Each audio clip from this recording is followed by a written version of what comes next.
Hope everyone's doing well. Kind of a nice mix today. Got a project I've been kind of looking forward to for a while, so we should have fun with that one.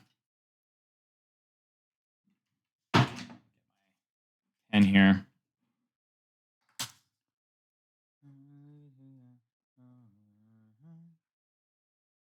This is why. Snillo, hello. Hello, Brax. Overnerd. That's a good one. Overnerd. Good morning, Nodlin. How is it morning? Where are you? You're not.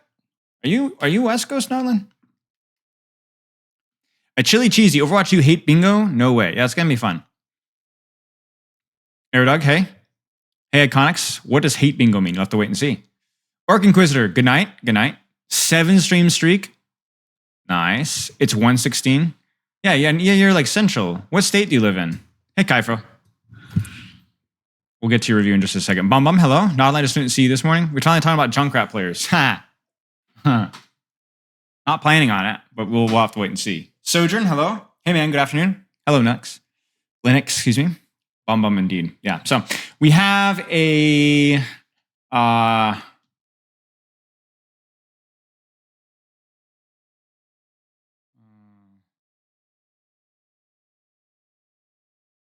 One second.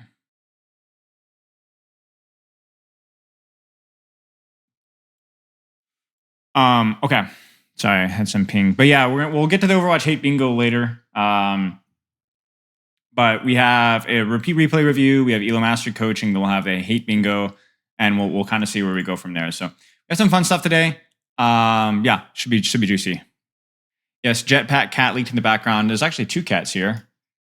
Watch this. Amari. Hi. Grim. Hi. What are you doing? He thinks I'm calling him. Come here. Would you like to come up? Hang on. You guys got to see Grim real quick. Come here. Oh. That's Grim. He's a good boy. Very good boy. He acts just like a dog. Follows around. Likes playing. Very friendly. He's a very good boy. Oh, Amari was in the camera earlier. Amari is the cat that always climbs in my lap when I'm coaching, if you guys haven't seen. But yeah, anyway. Love-hate relationship with Junkrat players. I'm sure the feeling is mutual. I live in Missouri, but like the cool part is not Midwestern. Yeah, I'm sure that's the case. I watch coachings from me all day long. Not gonna lie, I appreciate it. Yeah, so we got a little bit of coaching here starting in a second, and then we'll go from there.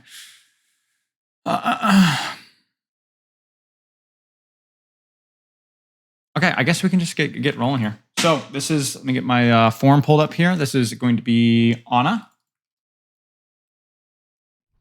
Closed on my previous review. Aishinvaldi. And let's get the form pulled up here and we'll take a look here. So this is Masters Anna. So let's actually get our rank in the bottom left situated here, at least at the time of the recording. Yo, Weird, what's up? Tuscanen, Spilo, what do you think Season 9 patch notes are going to be like? I honestly have no idea. I've been hearing a lot of rumors here. So I've got my fingers crossed. We'll have to wait and see. I think, okay, here's the really scary thing. I think if from like this DPS passive stuff and this discussion, a couple of other rumors that have been kind of floating around here. I think that like we might be in for some heavy stuff, which is risky. I think, some heavy stuff isn't necessarily a bad thing. By the way, there's that gap. You guys see the gap at the bottom of my thing here? I might need to move this down here. That's too much. I think that's good. Wait. But basically there's like a lot of rumors of like some heavy stuff. And I'm like, I'm not sure if this team has that experience, if that makes sense. You know what I'm saying? It feels like I'm scared with this current team, you know what I'm saying, to do heavy things. I'm not sure that I trust them enough to do anything insane. And that kind of spooks me just a little bit. But, we'll let it play and we'll see how it goes. Yeah, I've seen that rumor about the Tracer. Nice, Turd Taco. Congratulations. So, coach a console player for a session? Yeah, I coach console players. Thoughts on Obama? Okay, Masters Ana. Play a few hours of Overwatch per day. Goals. Short term is to improve mechanically and decision-making skills. Long term to be the top 500 EU leaderboard. Mechanics for Ana is tryhard, FFA, and ranked, so just keep that in mind. Also, keep in mind that your hero pool is a little broad, Lucio, Ana, Kiriko, Brig, so improving mechanically at all your characters is going to be pretty difficult. So considering that you're playing a few hours per day, you might want to shrink your hero pool down to just either 2 or 3 heroes. That might help a little bit more with your mechanical consistency. Decision-making, okay, 6 hours of sleep per night on average is a little low. It could be a little bit better, especially if you're trying to improve your mechanics. So I would just aim for 6.5, if that's possible for right now, at least in the short term. And unfortunately, Nasir, my schedule is booked for right now. Okay. Love the content. Okay, yeah, that's mostly it. So, Kaifro, if you just have any, school gets in the way a lot, I can imagine. Hey, Paulify. So basically, if you have any questions, Kaifro, just let me know. I'm going to be asking some questions of you as well, if you are available. So just hang around and I'll be hollering out. You are Sakuna. And let's look at some Ana play. I want to see some playmaking from our Ana here. Looking at the composition that we have, we do have a lot of capability to make plays just because of the support lineup that we're running. You look at your composition and you're like, your priority is going to be healing your Ryan whenever you can, but mostly it's going to be actually putting pressure on the enemy team because you have a BAP that can heal your Ryan a little bit easier. And then prioritizing, if anybody, keeping your Genji and Tracer alive, because that's going to be a lot easier for you than anybody else. So one of the things you should be looking at in spawn before you even walk out is how much will I need to heal my tank? What tank are we running? Are we running Sigma Wrecking Ball? That's good. That means there's more time for me to do damage. Are we running a Ryan? Okay, that's a little tough. We'll have to put more resources into him. However, we're running it with a Baptiste. Okay, that means that then I still will have a lot of opportunity to heal or do damage and so on. So, let's see what we got. Does that affect the coaching? You have experience with people who are not that good. If you're decent at if you can, I've had conversations with people who their first conversation in English was the coaching call. So it's not a big deal. Should be fine. Need to go full screen here because we're dropping frames. So it shouldn't be a problem.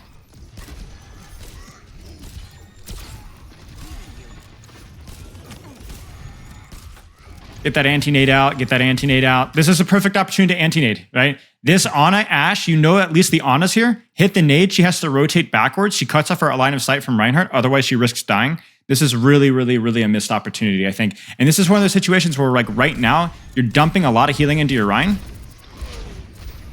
and the nade ends up coming out way too late. And then you're also not in the best angle to be able to look for the backline either. So, missed opportunity. Good shots. All right, let's walk forward. You have a sleep dart, make a play. Even fish for a sleep dart on this corner. Yeah. Okay, you flipped it on the right. That's perfect. Yeah, no problem, mate. Healing everybody up to full. That nade, maybe it felt necessary. Let's walk forward. I was so tunnel to anti-nading the Rhine. Your job as Ana is not to anti-nade the enemy tank. Your job as Ana is to anti-nade anything that's even remotely engaged in the fight and to choose the targets that are either the most aggressive or the easiest to nade. The problem is that most people look at most aggressive and they just assume that it's the closest. But the problem is what does aggression from an Ana Mercy look like? It kind of looks like this, right? Is there any reason for the Ana to be walking on front line? No, it will never happen. So if you look at aggression as proximity, you will always anti-nade the enemy tank. The problem with that is that's not always a good idea. For example, Reinhardt is not always the best thing to anti-nade because he has the shield, because he has full HP, full armor. There's lots of ways of being able to mitigate the anti-nade. It's not that Ryan is a bad anti-nade target, but if there's an Ana that's actively engaged in the fight by peeking this here, you need to get her out. This is engaged. This is aggressive for an Ana, right? Now, if the Ana is like all the way over here, then maybe there's zero chance of a follow-up. But just here from an Ana that's engaged to me, right? So you need to, anti-nade is not just used to secure kills. Anti-nade is to put people out of the fight. And if you anti-nade this here, you put these people out of the fight. And now the Reinhardt dies as if he was anti-naded. The difference being is that instead of waiting for an opportunity, you just take the first available opportunity instead of waiting for the Reinhardt to drop shield and hoping that he doesn't shield it. And not only that, but if an anti-nade back here, there might be even a chance of like actually securing a kill. Anti-nade on tank is too easy in the year of our Lord 2024, but that does not mean that it is always the best play. And so you'll miss a lot of opportunities if you're hyper-focused on anti-nading the enemy tank. Especially if that tank has ways of mitigating that. Good? Get her. Go. Good. Yeah. Good. Nice work. Keep peeking. Be careful of the damage boosted dash, but beyond that, you're good to go. As long as you're playing cover really tight here, you should be all right. Only thing here, I would say, it's a little bit unfortunate. You do eat a fire strike here. The only nitpick I would say here is that in theory, you're okay, but as soon as you lose your tracer, you might need to disengage because now you're pushed out beyond your team. This is a minor detail, but it's something worth pointing out. Even when you're playing a sniper hero, you might need to consider, am I pushed up too far? But even then, everything has to go wrong. Like you get hit by splash damage and stickies that weren't even intended for you, eat a fire strike and an anti-nade. So I wouldn't worry too much about that one. As long as you're not pushed up way beyond your team, then you're okay. Set up an angle, let's go. Good try with the sleep dart. Remember, nade is always priority. The reason why nade is always priority is because it's easier. So what I want to look at here is I want to find an angle where you can hit an anti-nade to put out pressure. Where is that angle going to be? Think about it for a second. And keep in mind, you don't have to stay on that angle. You just need to peek it. What do you think, chat?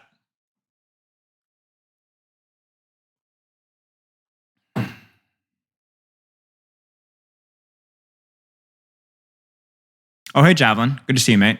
Doing well. Yeah, it's been a pretty good Thursday, actually. It's kind of warm outside. It's like dumping rain, but yeah. The indoor under the high ground, sure. Think about this here. Instead of rotating here, you know where that Ryan's going to be putting his attention to. Start to rotate here. You peek here. You see this?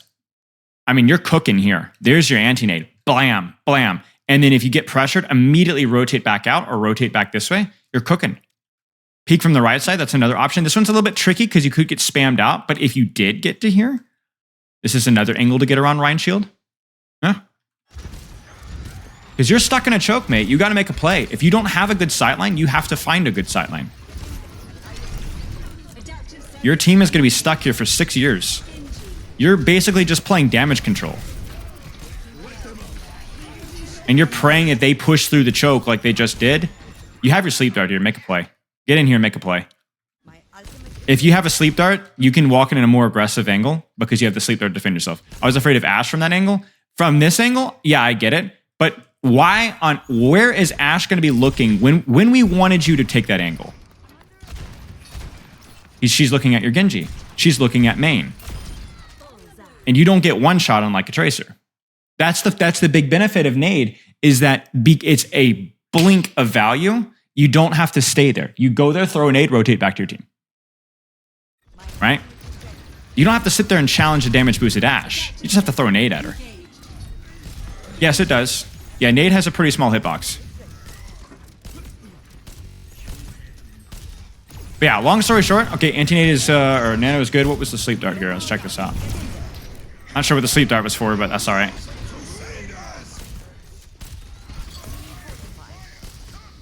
So it's not that you're heal botting with Ana necessarily. You are looking for opportunities to do damage, but when you don't have the space to do damage, you're not taking the time to rotate to an angle to get bursted nade value. Yeah.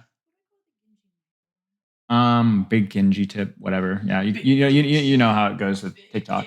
Yeah. Thank you. Yeah.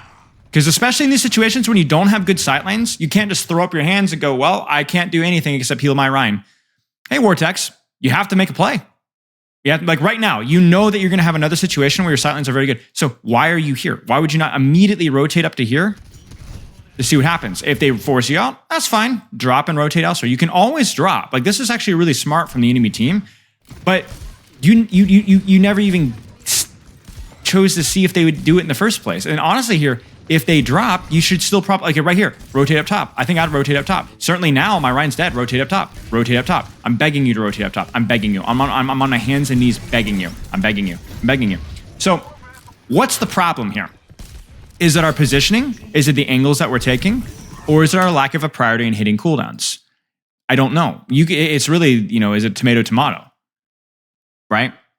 That bridge was a bit awkward for me. I understand it's a bit awkward, but you don't have any sightlines to be able to make a play here. Everything, in fact, all of your threats are above you. There is no safe play. So this is kind of where you have to ask yourself, when I'm in these positions, am I positioning myself for a good anti-nade? My hair is like half wet. It's awful. And then find that position.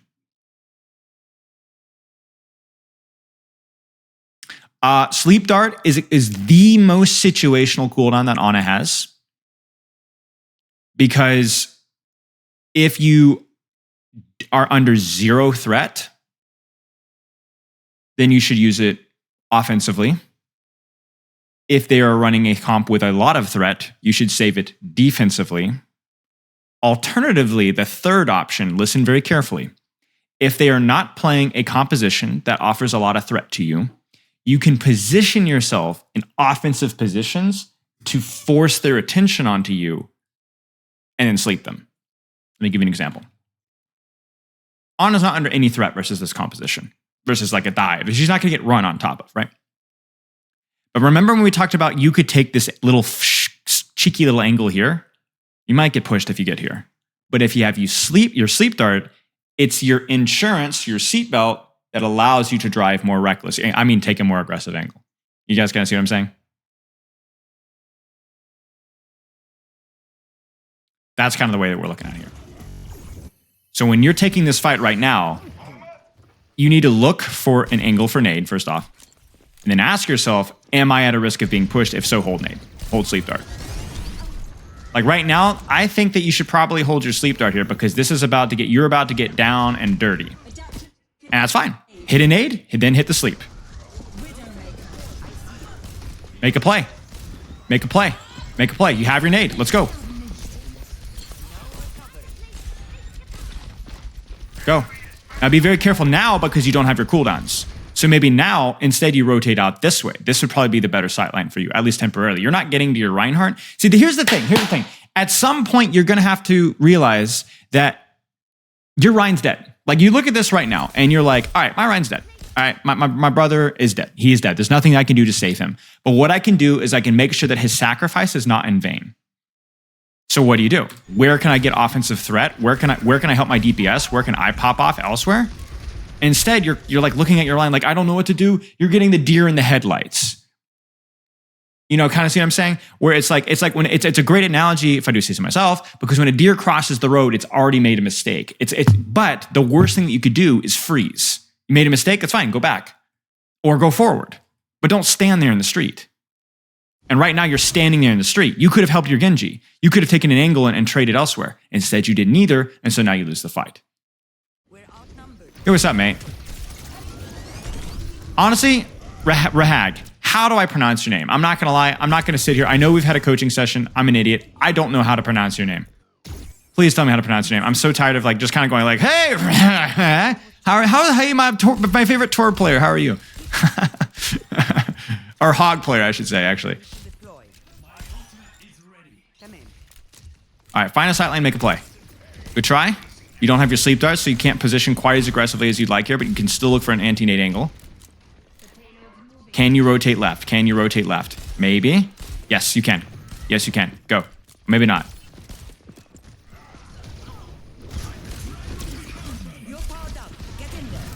Do you kind of see what I'm saying with a more aggressive position, though? You guys see this? Where, like, this rotation feels, like, insane, but if we hit the sleep dart, it's not. Instead, we rush the sleep dart. Watch this flick.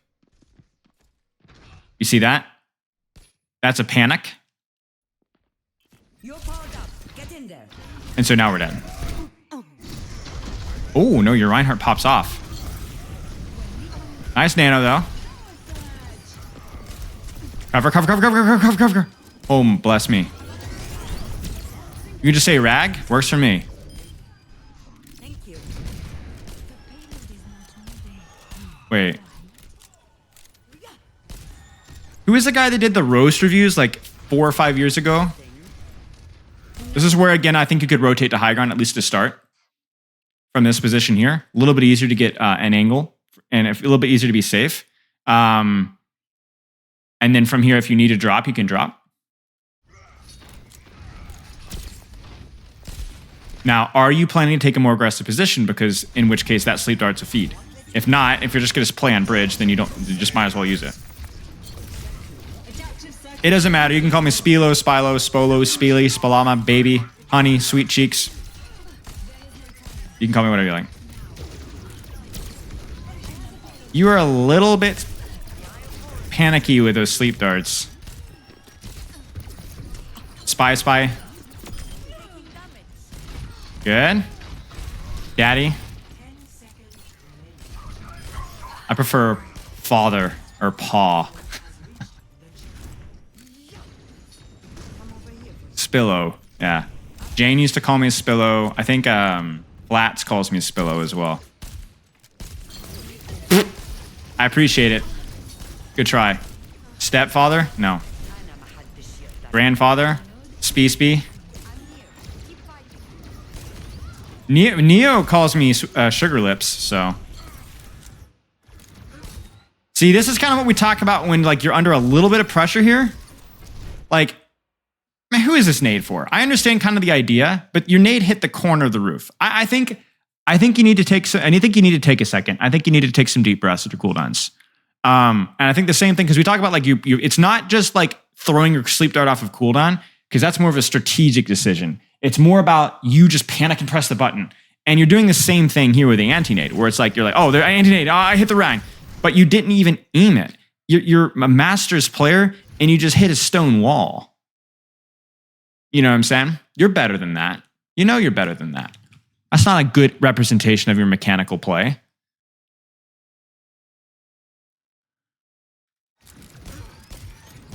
Relax. Right now, make a play. Take a sightline. You have sleep dart, you have nade, you have nano. That's okay, I guess. Now, when your Rhine walks forward, I want to see you hit an anti-nade. Where's my anti-nade? Where's my anti-nade? Where is it? Yes. Yes. Now get her. Get her. Shoot her. Yes. She's totally in. She's screwed. She's in serious trouble now. She can't even properly peek. That's unfortunate. Hit the sleep dart. Yes. That's okay. I'll take it. I'll take it. That's all right. What's up, my glib globs? Yes. My RLFers do the same thing. I yell lazy. Oh, you mean with cooldowns? Yeah. It's crazy how common it is with Ana. Yeah, kind of frontlining here a little bit, Chief. Be careful about your positioning here. Unfortunate. Well, I guess it was overtime. So, okay. So main thing here is I want to see more of a priority on your anti-nade pressure and taking positions that allow you to get that pressure and then relaxing. Hey, Ronan. Relaxing. That's the big thing. We'll have more to see here as we look at more gameplay. Do you have any questions so far, Kaifro? Did they buff anything about Battle of Mercy and Valkyrie? No. Hey, Striker. What's up, mate? Hydrate. Thank you. I will do so. I have some tea. Turn the game into Halo with Overwatch? Yeah, we'll see. Drink up. I will. This is, I don't know what kind of tea it is. It's pretty good, though. Yeah, higher level players are much better at performing under pressure. They still fumble the bag many times, but it's one of the important skills is to be used to the pressure so that you are able to represent your actual mechanical skill more often. If you miss a sleep dart because your mechanics aren't that good, that's okay. Practice makes perfect. If you miss a sleep dart because you panicked, that's not so good. Would you say I should DPS way more? No. That's not what we're looking to do. What I don't want you to do, see, this is something that Awkward does with his coaching, and it's very effective, but it's not my preferred way of doing things. Awkward would say, you need to do this, and that while forcing yourself to do this, you learn the fundamentals along the way. That's his choice of style, and it works great for him. It's just not my preference. My preference is to say, don't worry about the end goal. Instead, worry about the base blocks, the blocks of the fundamentals that you need to do that will allow you to DPS more. For you, it's you need to think more about, I need to land my anti-nade. What positions do I need to take? Okay? And it's not, I don't think it wasn't even about like too many healing or damage shots. It was really mostly just anti-nade. You hit Masters just a few days ago? Yeah, I mean, of course. Like, let's be honest with you. Like, maybe you're on a lucky win streak, or maybe you're going to drop back to Diamond 1 or Masters 5, or or who cares? Like, don't worry as much about it. I know it's hard to not worry about your rank, but really don't worry about it. Just find out what you need to be doing better, and this is what you need to be doing better. So, like right now, it's like this anti-nade just feels like so purposeless. Like it ends up hitting, but it feels so rushed. Like, who was the anti-nade even for? Was it Ryan? Was it Bastion? It hit the Ana, but it's even an accident that hit the Ana. And with the amount of attention that you gave to the mechanics, I honestly thought it was going to hit the wall. You know? Relax. Anti-nade who you want to anti-nade. This is fine. Good. Give a look to the... Okay, so then this is the moment of truth. Right here. This is exactly what you're missing in your play. You just got your cooldowns back.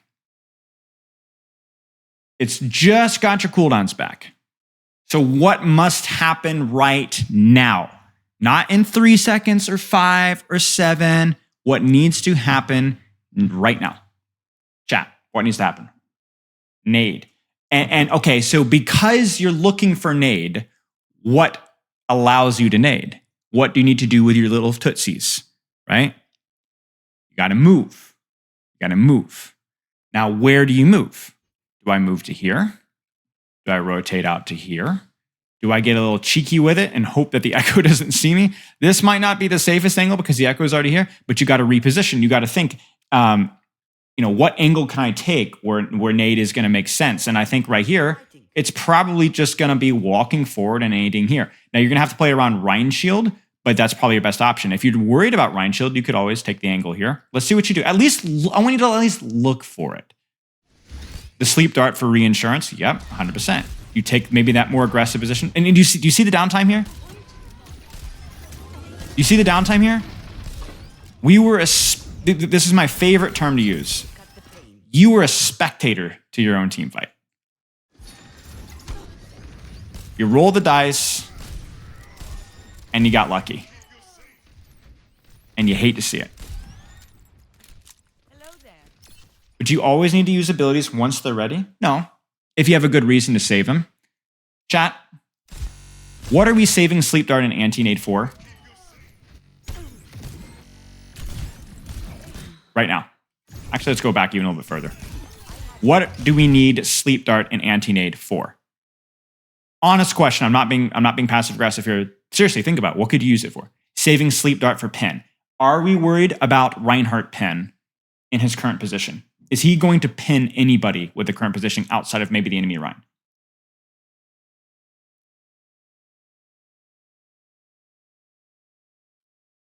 Not really, no. The Rhine might pin in though. Maybe the Echo goes in aggressively. That is a possibility. Let's not lie. It's possible. It's possible. So maybe we don't want to use our Sleep Dart aggressively. Okay, understandable. Hey, Hanban. What about our nade? What are we saving nade for? What are we going to need to nade for?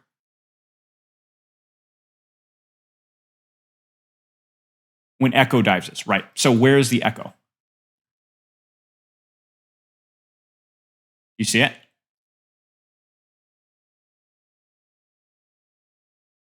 So we're saving our nade potentially for an Echo dive. But right now, the Echo is not in a position to dive us. If the Echo was up here, then maybe I'd save nade to not just to keep myself alive, but to punish her for diving me. But she's not in a position to dive me. Now, the reason why I'm putting so much attention on this, even though it could just be like, they don't have dive, you don't need to worry about it. Because let's actually pretend that they did have dive. What if they had Sombra? What would you do with your cooldowns now? What if they had Tracer? What if the Tracer was staged in your backline? Or what if they were running Tracer, but the Tracer was over here? Would you still need to save your nade? You guys kind of see what I'm saying? These are the questions you need to be asking yourself when you're trying to find out how to use your cooldowns. Here's another question. Is it ever okay to use your nade aggressively even if they do have dive? What if they have Sombra? You just saw her translocate out. This is an opportunity to go forward and nade that Bastion, right? You have a window of opportunity.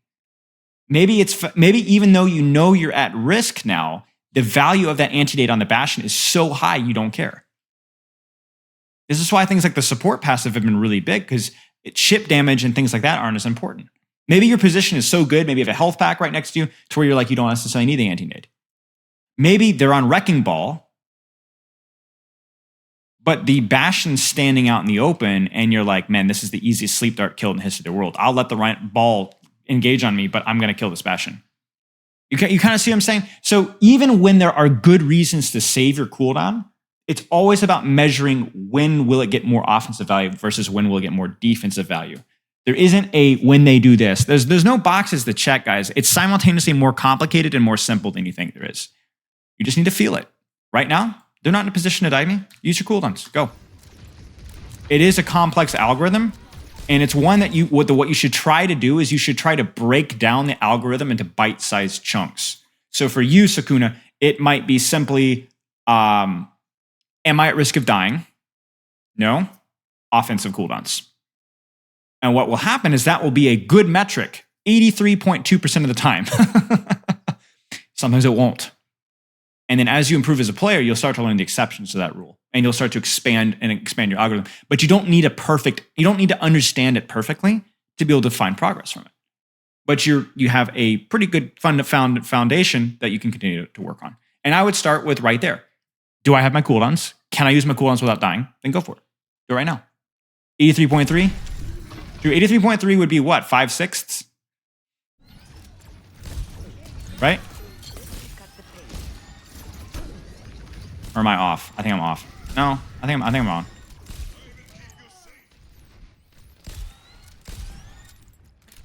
Hello there. Come in.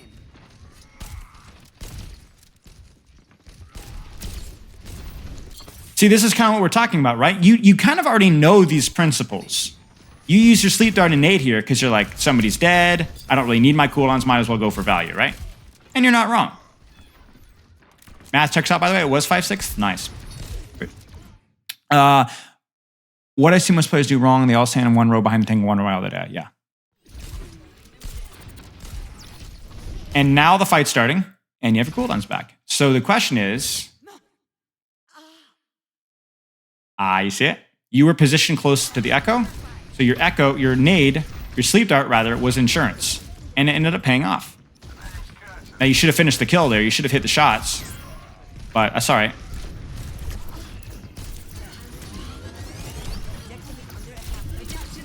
Ha.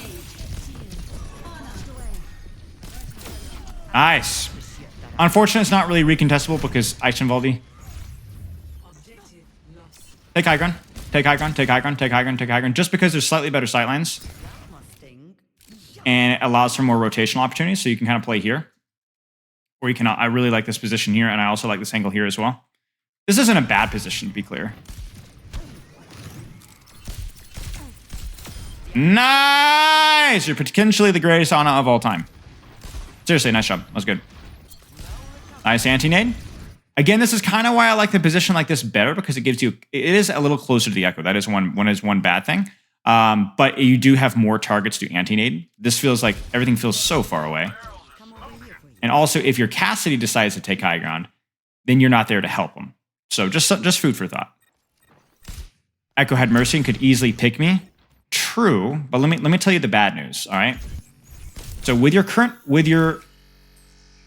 actually, you know what? This position here is okay versus Echo Mercy because of the distance. I would prefer this position here.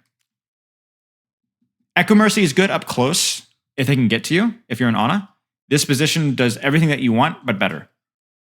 Now, if you were here, I could understand you being a little too close to Echo Mercy. If you're here, you're even more dead to Echo Mercy. Cheers, License. Why would we want to help someone named Sasuke? I don't, what is Sasuke, guys?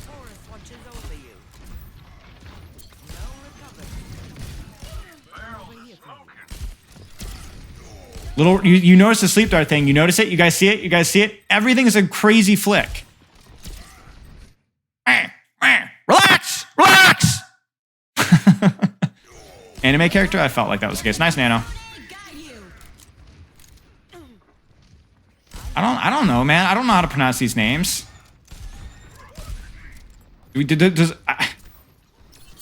I'm white as a sheet. You guys gotta cut me some slack, Jack. You know what I'm saying? Fine. This is again where like I think having that high ground rotation would give you more opportunities. Because even here, in theory, the Echo Mercy can take the angle here and threaten you with the element of surprise. Where if you're here, you can hear or see her coming and then counter rotate. Sasuke. That is not pronounced at all like how it sounds. Tragedy. Nice anti-nade. Walk. Oh, you rushed it. You did the flicker thing. Your Ryan hits the pin of the century. Sasuke. Rushing the nade as well. You guys see it? Everything in the heat of battle is maximum panic. That wasn't even like that. That wasn't even in the Cassie didn't even hear the anti-nade go off.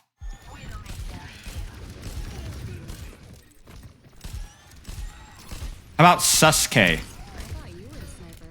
Sussy K.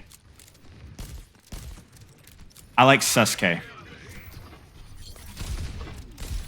And here's okay. You guys want to get really sauced with it? Speaking of sauce and sus. What's the problem with this anti-nade? What's the problem with this anti-nade?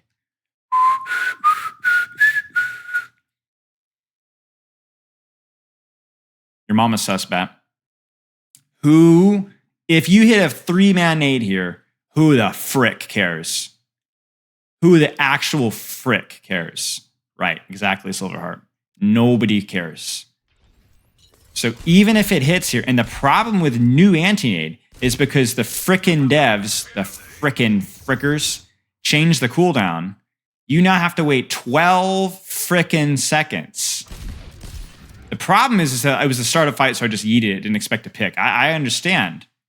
But guess what? You just gave them a window to walk forward for absolutely free, and you don't have anti-nade. You can only use your anti-nade at the start of a fight, before a fight starts, rather, if you know they're going to get it back in time. And you didn't get it back in time. So if you're using a nade before a fight starts, and then you have it when the fight starts, sure. If not, you can't use it like that. And so now, you just now got your nade back, and this fight is basically already lost. And again, nade on Ryan. So it's not bad, but just keep that up. How would I play this as Echo? Poke, poke, poke, poke, poke, tank, rotate out through castle, fly up over, and then either poke out the people on high ground or dive bomb the Ana over and over again. The Echo is spending way too much time shooting your Ryan when she has literally the entire high ground for free. Our Ana should have been dead like multiple fights in a row.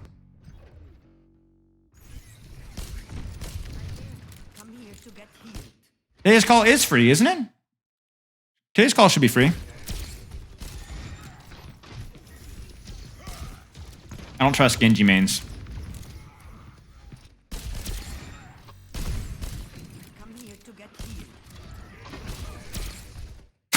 These flicks are unreal. You need to take a second with these sleep darts. Look at this. Like, what on earth were you even sleeping there? Tomorrow is free? Wait, I'm always free. No, I'm got scammed. Son of a gun. Commands, edit, Elo mastery. Freaking Christopher. The guy screwed me over once, and now he's screwing me over again. Freaking hate that guy.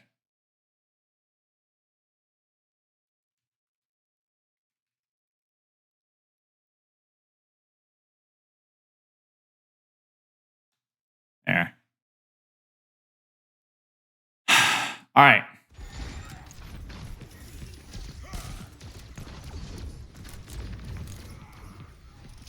You notice that we're not nitpicking the idea of trying to sleep the Ana, although maybe that's kind of sussed because you looks like you're looking to fight up here, so you might need your sleep dart for this, right?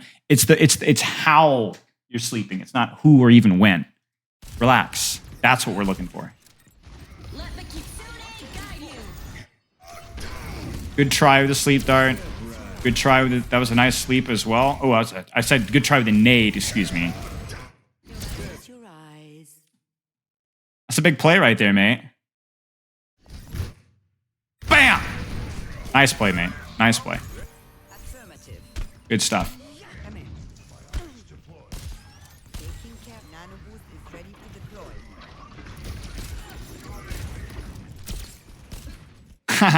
You see it? You see it? Again, it's with the sleep dart. You really got to work at this.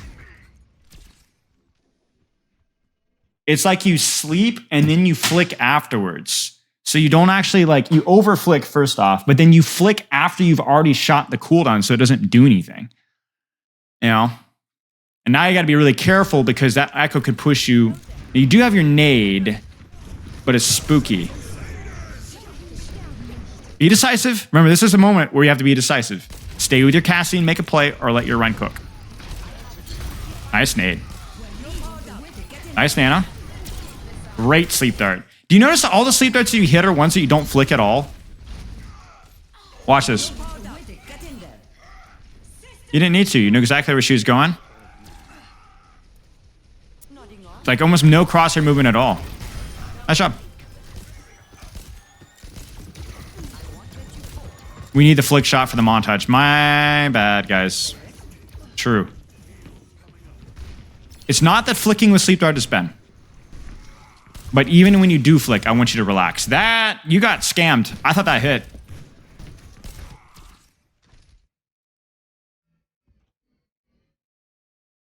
Oh.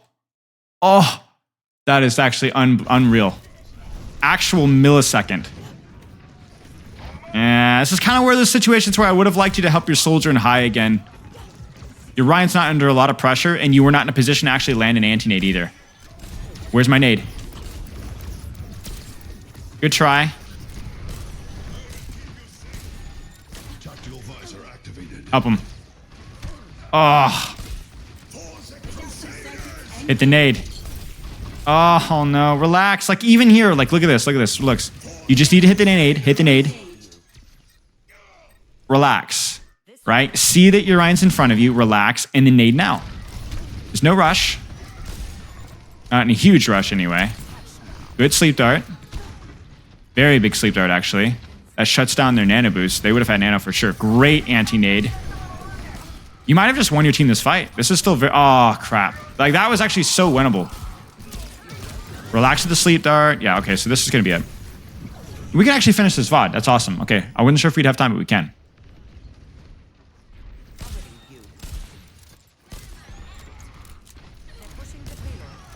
All right, you got nade. This fight's about to start here. Get ready. Look for an angle. Good sleep dart. Now, I know who you're going to nade here. I know who you're going to nade here. I know who you're going to nade here. And chat knows who you're going to nade here. And I'm disappointed. You know what I'm saying? There's your opportunity right there. You see it? You see her? Because this nade would be so big. You could actually kill her. Like, actually kill her. Ryan probably doesn't die. But you could actually kill her and certainly get her out completely out of the fight to where maybe the Reinhardt dies here. Oh, and you naded the target that shields it, and that's it. And shockingly, the Ana that is able to take this position and stay in this position is what wins the enemy team the fight. Oh! You guys see it?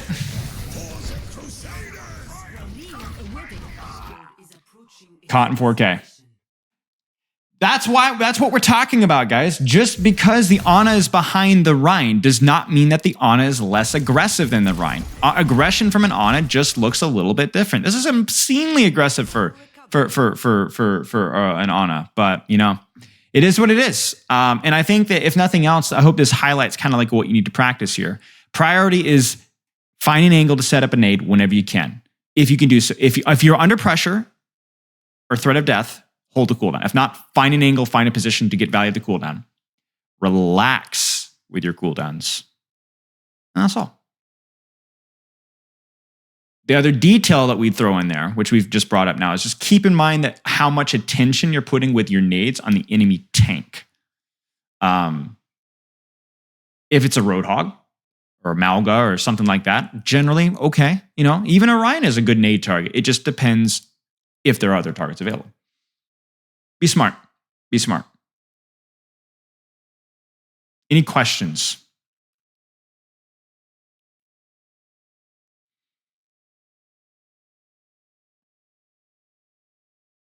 So my biggest issue is not using my cooldowns effectively as well as target prioritization.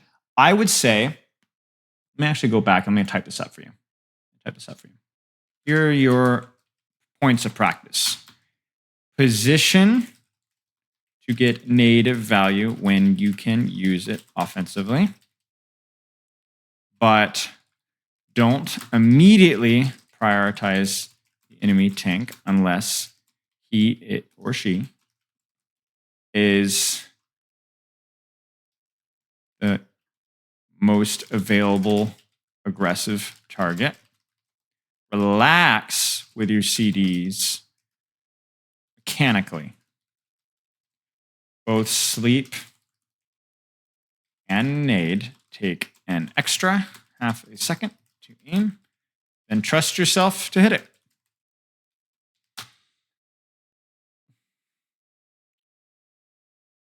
What are you guys saying? Is there anything else that we missed here? Hey, Grimacent. Is sleep unrackable? I don't know what that word means. I feel like knowing where to position is hard when the game goes by so fast. It is. Trial and error. Oh, by reactable? Yeah, it's 100% reactable. It depends on the distance. Was my nano usage okay? Yep. Nano blades, nano Rhine, who is in the middle of combat. The thing I look for with nano usage more than anything else is the target fighting? And the answer was always yes. Every single time, yes. So yes. So yeah, it was good. Any other questions? Nano the most aggressive targets? Yep, 100%. This was Low Masters, recently acquired Low Masters.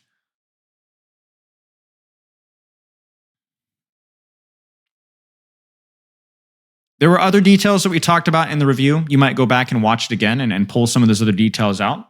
Feel free. But I think those are the foundations of things that you most immediately need to work on.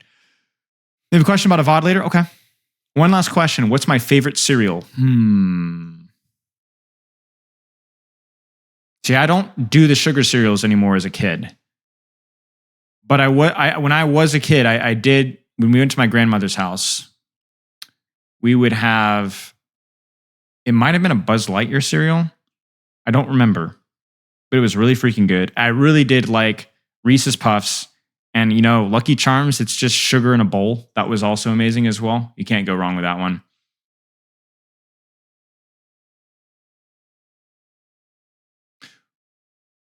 Spilo. Yeah. You're very welcome, Kaifro. Let me know if you have any questions, mate. All right. I'll send you the link to the recording tomorrow, as well as a post-coaching checklist. Did you put milk in or cereal first? I mean, obviously cereal. Just got here. Would you rather play on a close range with the team or back and play or effective range? I generally assume playing effective range, but that does not necessarily mean you play far in the back. You still are taking angles. Most of it depends on what you're playing versus. No, I don't really enjoy oatmeal that much. I ate a lot of oatmeal when I was like on a super, and I started my health kick back when I was like a 17, 18-year-old, and I really burned myself out in oatmeal. And the problem with oatmeal is it also tastes pretty poor unless you put like maple syrup in it, and then it kind of kills the whole point of the meal. You're very welcome. But I've also not been very good at cooking it, so I will admit ignorance to some extent. Roast my highlight, oh boy, is on the only hit skin with no damage fall off.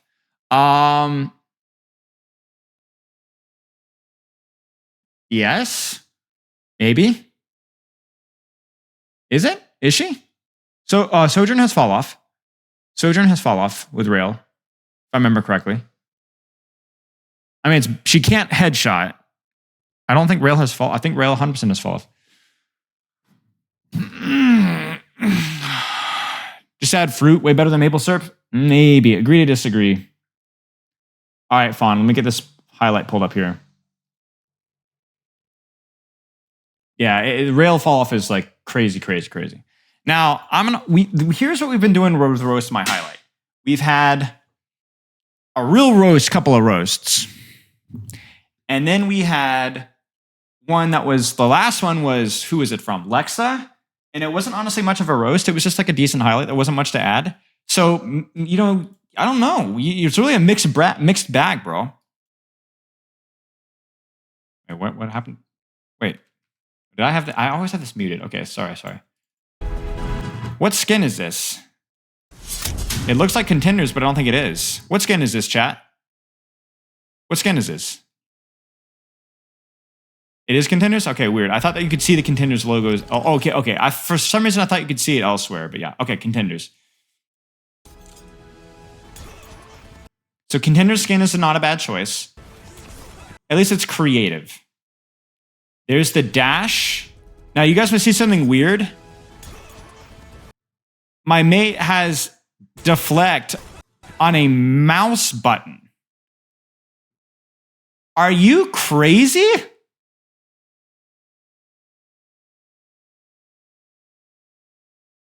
What do you use with your E?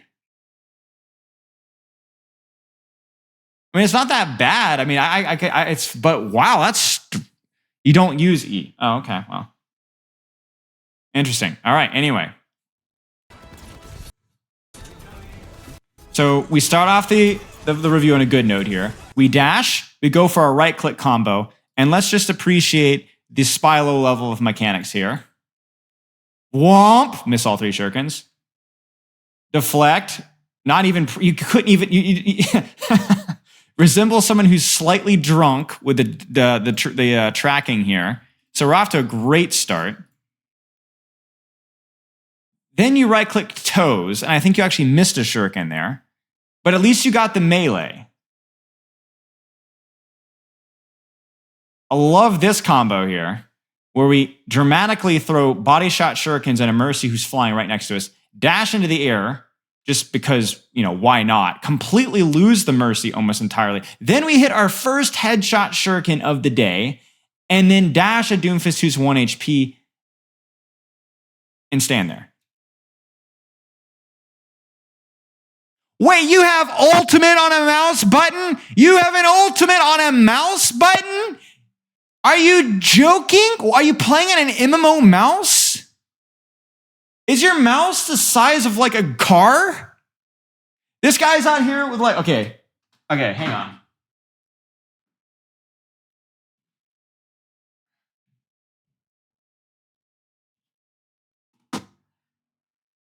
Hang on, guys. I'm gonna, can I hold here? Hang on, I gotta, wait, I gotta put it up. Right? Every single action to move. No wonder you missed your shurikens.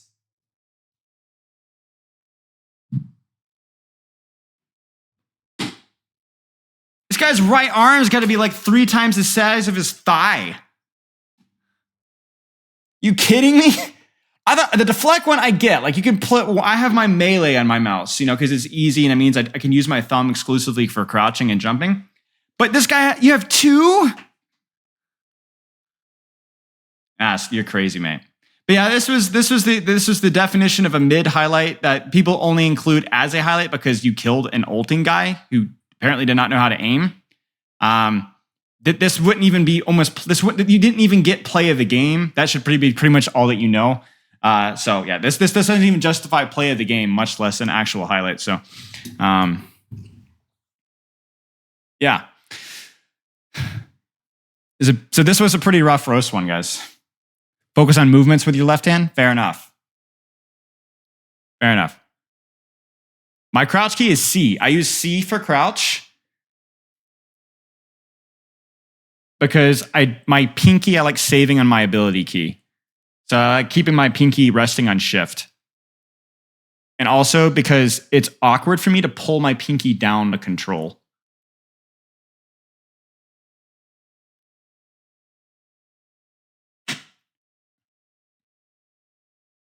And then I have spit because it's easy for me to transition between crouching and jumping with my thumb. It's really comfortable. But it's so easy to crouch with C because my finger just rests, my thumb just rests on C the entire time. Is it weird to have crouch and left alt? I don't think so. No, I mean, yeah. But C is your emote wheel? Yeah, well, some sacrifices have to be made, you know.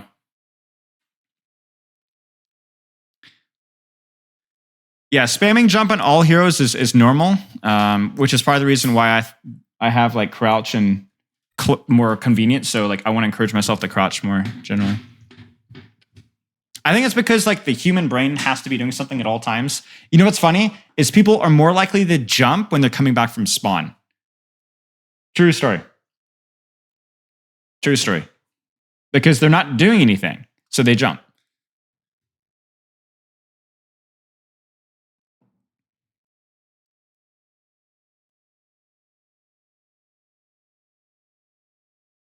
Do you say that you should not save turrets with many higher sims as that say you should keep one turret on you so you can use it to block things?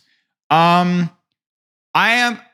If you're talking about like top 500, then yeah, probably it's probably worth it to save turrets to block mechanical things, depending on what you're fighting versus. Yeah, sure.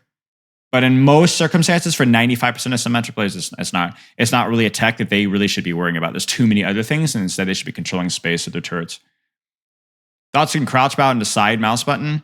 I just don't like having anything to do with my right hand doing anything but aiming. The only thing I have in my mouse is my melee, which I have to aim.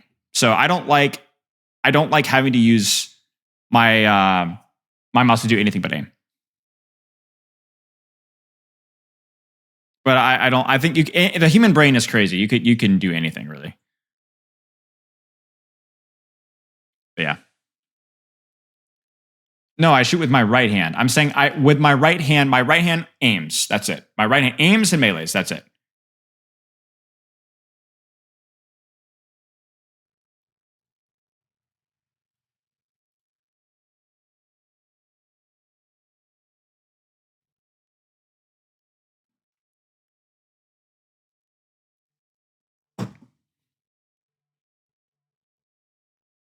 Yeah, you can. Your brain is crazy though. Like you will find a way to make almost anything work. It just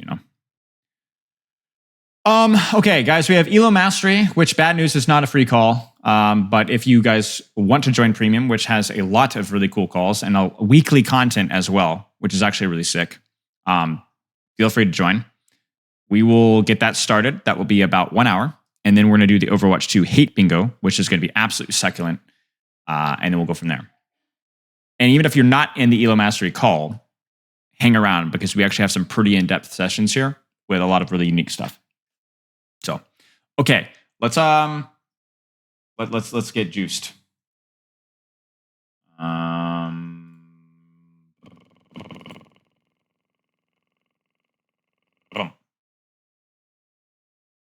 Leave. Rejoin the call. Speak in stage. Can you guys hear me? Testing, testing.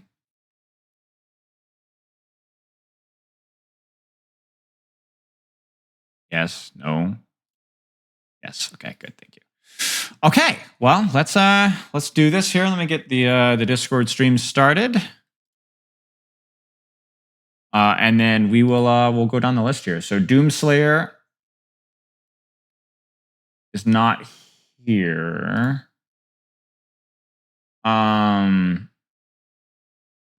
Doomslayer is out here. You know, I'm almost gonna skip over Doomslayer a little bit because they posted so early. I generally would prefer to have it closer to the actual call, but I guess it's premium members, so like screw it, doesn't matter that much. Okay, well we'll take a look at Doomslayer. We'll take a look at Doomslayer really fast. Oh no. So what does Doomslayer say? Junkertown and no timestamp given, so we will. I don't even know what hero Doomslayer is looking at. Doomslayer's not even here. Guys, we might have to skip Doomslayer. I feel terrible, but Doomslayer's not here. We don't have a time span. And I don't even know what hero they're doing. So we will we'll move. Harris has some questions. Harris, you want to jump in? All right, let's do it. What's up? Hello, can you hear me? I sure can. Okay, nice. Well, long story short, I've been following you for about 5 years now, and then I took a break between 2019 and 22, and I've come back. And before I was doing coaching, and I got up to about contenders trials level, and then I quit. So coming back, it feels like there's a lot less macro and more micro. One question I have is, what kind of changes do you make when you do one-on-ones with 4 or 5 players and above, when they already know how to play the hero correctly, and you have to kind of instead one thing John said was you have to present ideas instead. Yeah, I think the simplest way to get into it sooner is having conversations about how playing heroes that they know how to play, how does it function within the composition, right?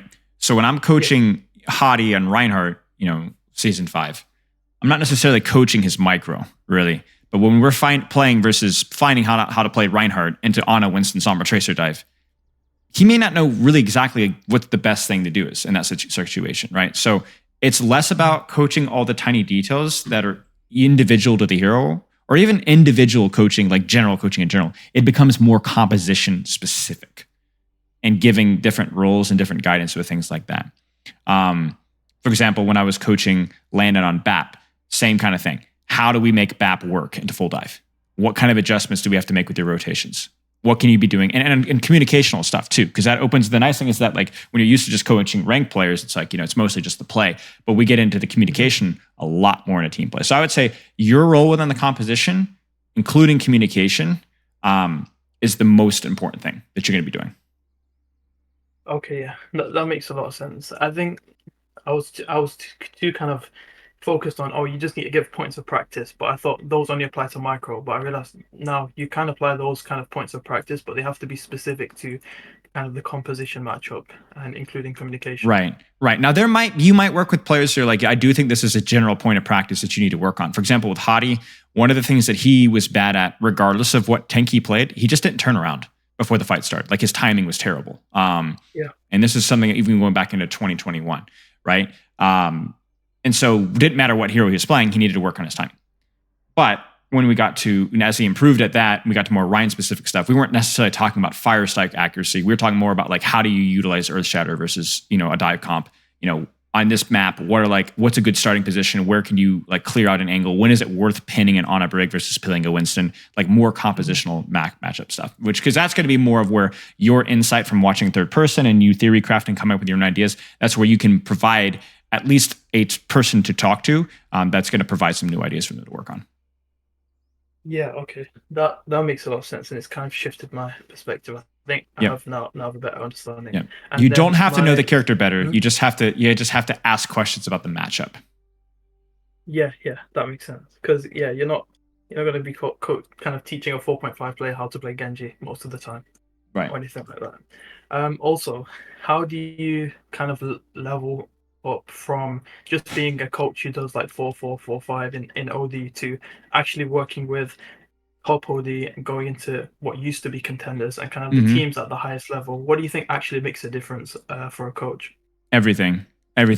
in terms of the actual skill, everything, your ability to communicate, your ability to put out ideas, your ability to work with players, your ability to lead, your ability to manage interpersonal conflict, your ability to set goals, your ability to provide scrim feedback.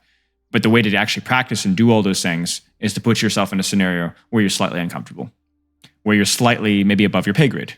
And to be able to find teams and work with teams that do that, you trial and you trial and you trial and you trial and you trial and you trial and you trial and you trial and trial and trial until you find that one team that's willing to give you a shot that you enjoy working with that is a little bit of a challenge, and go with it. When I first was moving to contenders, I think it was Chicken Contenders. Was like I must have tried with like 13 or 14 teams, and most of them didn't want me.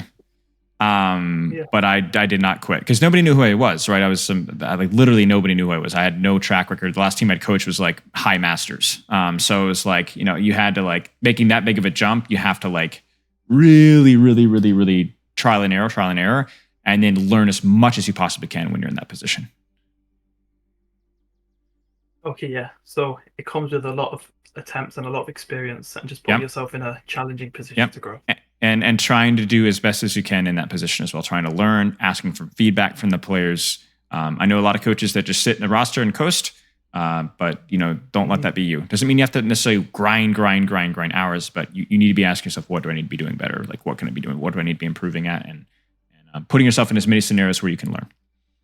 Yeah, that makes sense. Like when it comes to grinding, I know there's probably not a set amount of hours, but kind of how often do you need to be there for scrims and for VOD reviews and things like that? Because I'm a medical student, so I don't have almost any time. I have time, but it's very limited. Depends on the team. Mm-hmm. Yeah, just depends on the team.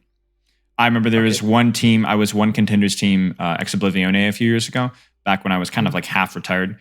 They asked me for help because they had a really ugly interpersonal situation going on between a lot of the players. And they were like, please, can you help us with this situation? Can you like mediate this and whatever? And I didn't go to a single scrim, not a single scrimmage, but I basically just sat in there and talked with players and helped and like basically mediated the whole situation. But at that point in time, everybody, people who knew who I was and they needed my help, right? People might not know who you are. So you're going to have to kind of front load more of your availability, which is, I know, as you said, going to be harder with your current situation. Don't worry about it. Do the best that you can. Don't worry about it. Do the best that you can. And if you're a good coach, you can still improve with a small amount of time. Yeah. So those are all my questions, but I just want to say thank you a lot. I think with the whole coaching space, you've definitely filled the niche. And for me, when I work with players who are like between GM and gold or something, I've taken so much kind of inspiration from your coaching style. Appreciate Even it. something Good. as simple as like how many hours of sleep do you get? Trying to check on that kind of stuff. But yeah, thank you so much for kind of filling the niche. I'm glad to help, mate. No problem. Cheers. Good luck with your studies as well. Thank you. All right, cheers. Okay, Doomslayer, are you here? Are you here? Raise your hand. You left me out to dry, mate. I'm never going to forgive you. I was going to give you the most insightful and impactful feedback ever, but now I'm not so sure. First, I'm getting hated for playing Mauga. Now I'm getting hated for being late. No. It's just hate in general. I think the common theme is just you potentially here. What hero are you playing here? 3 heroes, but mainly Ramatra. Mainly Ramatra. Your Vengeance, right? Yes. Pardon me. They just rolled. We kind of pushed them with like half a minute left, and then they rolled us on their attack when we were defending. Okay. Is there a particular 3 or 4 minute section that you would like to look at? Probably the beginning of our defense. Got it. We will take a look at that. A little bit. Oh my goodness gracious! You guys did. Oh, you guys never mind. You didn't roll. I thought you had rolled more than you did, but no, you did not. Okay, let's take a look. So why this particular section? Just because you got rolled, or what?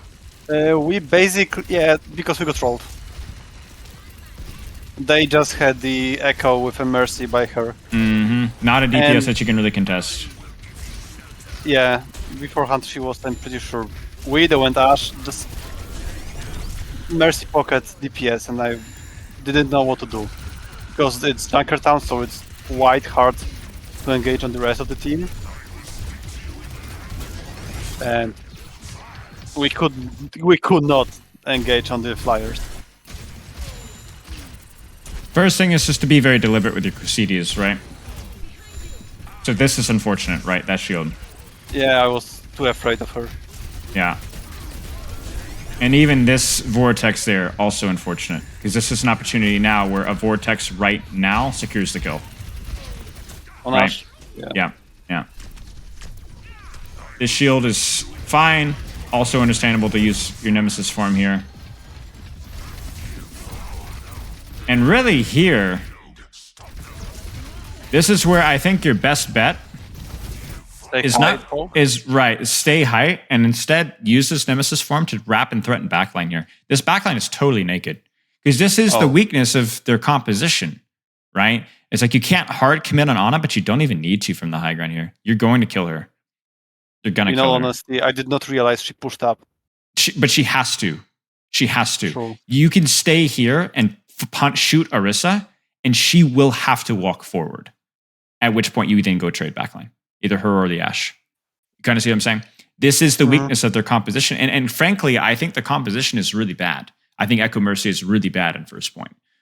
They were literally just playing for Orisa to stand like a wall.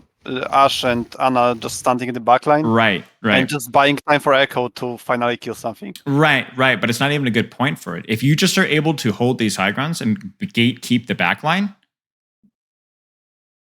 you know? That's all there is to it.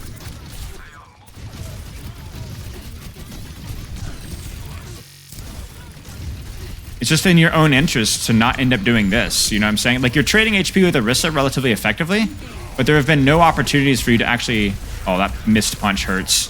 Yes, it hurts so much because it gave them the point. Literally. Yeah. And I think, honestly, though, if it makes you feel any better, it's as simple as a couple of CDs that weren't super earned and then peeling back on the Orisa instead of standing in the position where you could pressure the Orisa and do exactly what the Echo Mercy is doing to your backline. Does that make sense? Yes. Okay. I literally just did not punish the fact that they had a Mercy on the DPS. It is exactly. That left exactly. her other support alone. Because you're right. Ramacha versus Echo Mercy is terrible. You can't do anything to that character. Is this honestly, the Lucy? Is this the Lucy pro Lucy OW? I am the best support player in the world to laser them out of the sky.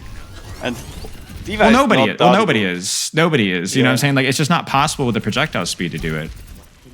So. Vortex there is pretty good. It just misses, but the idea is good. It's fine.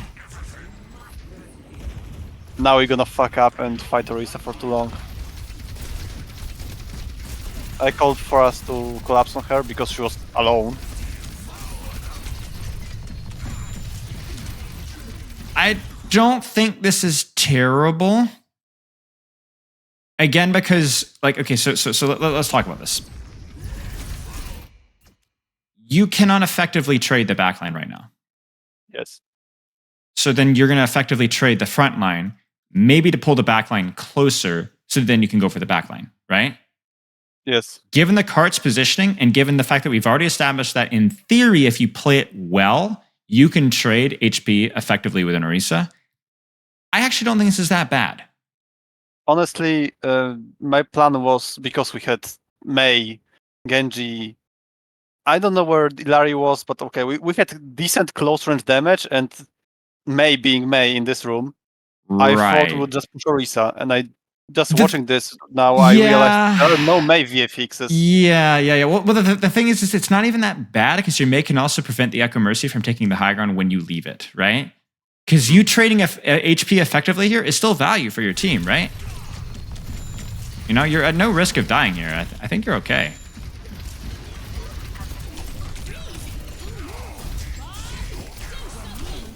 This is fine. I think this is where you did the stupid thing, though, right? I wanted to block the heals. I know, but she's nano. Yeah, I honestly did not realize she was nano. I thought she was just. Honestly, okay. Why else would she? Let me be honest with you. Once you've reached this point in the fight, you have done your job,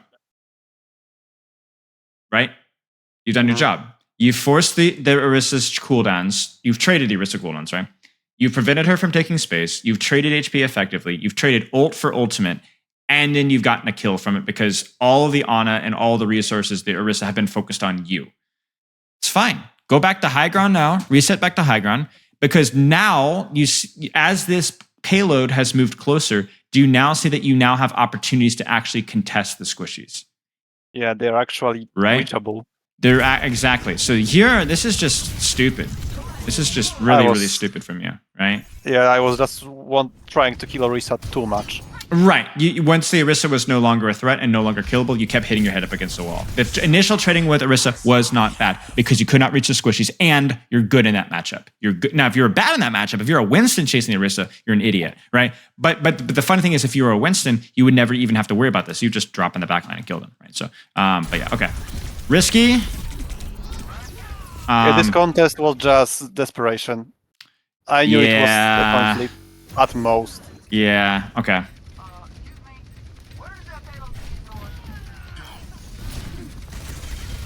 I think okay. If I had to say one thing here, what I might say is, then if you know you got to worry about sleep dart, could you ego your shield a little bit deeper? You kind of see what I'm saying?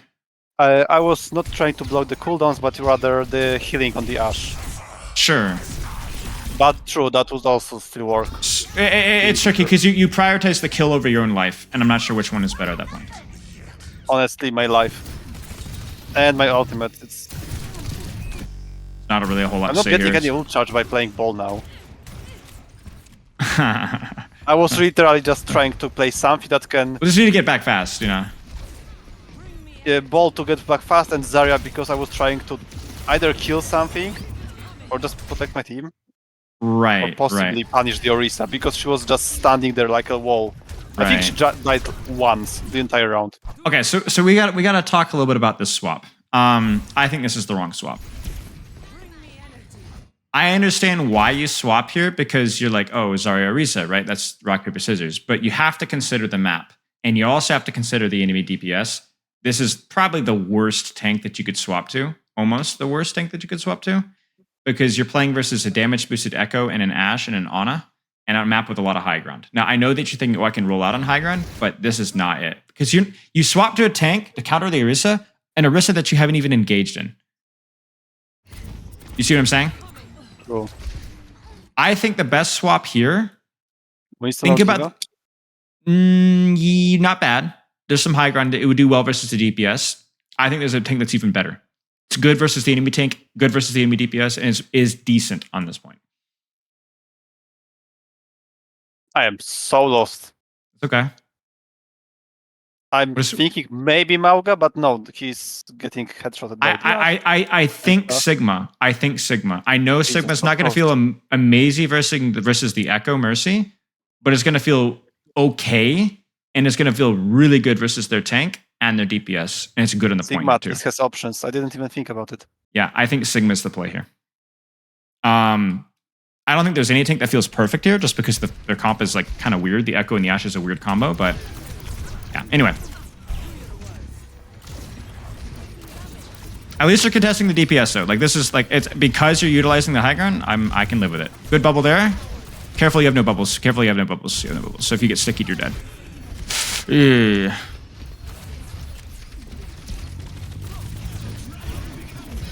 Good try, but this is kind of like where you're getting sucked into the tank rock paper scissors. Where in reality, as soon as you fail the peel on Ana, the bubbles, whatever, right? Good try. You need to turn around with this charge and kill something. I mean, this is actually like hilarious to me. Do you see this frame? Oh Jesus! Right? I'm in pain. Yeah, you should be. Nice go. But yeah, I mean that trade needed to happen six years ago. Yeah, and then the Orisa swap and so on. Let's watch. I literally couldn't do anything because I think I was trying to kill the tank a bit too much. Yeah. But that was mainly because I felt like I could not kill the Echo. Yeah. That was like I'm shocked that you even went Orisa here. Why did you go Orisa? Because this is where the Zarya would actually feel really good because it would be At this point, it was just to contest for a bit longer because Zarya would get blown up faster. Maybe. But it's such that they would stay on point. Yeah, but you're 72% or 70 at this point, 75% to grab. You know? Yeah. I think this is where I would stay Zarya. I understand your logic here, but like I think the ult value is too high here. And it's not like this character's going to feel good either, right? It's going to feel terrible versus their DPS.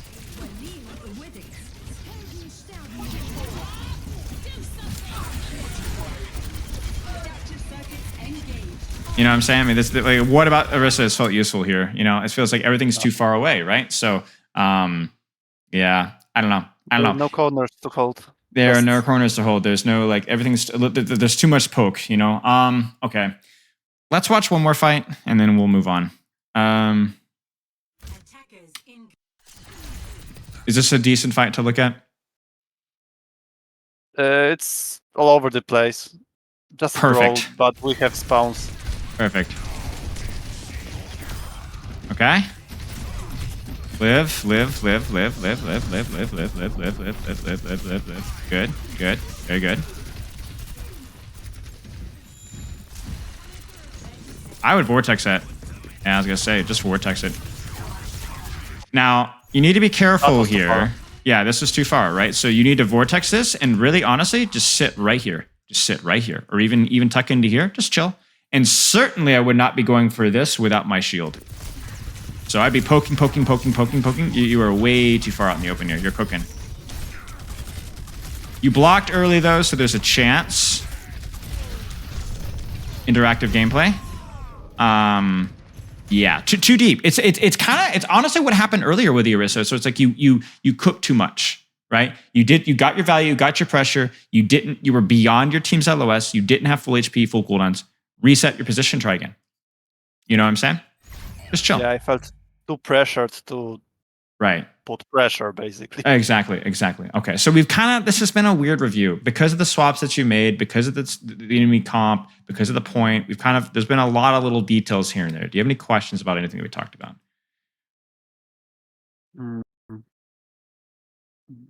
Maybe when I'm against and pocketed DPS, I know that I will probably not be able to kill them because it's solo kill. This was stuck, but we were still not able to kill him.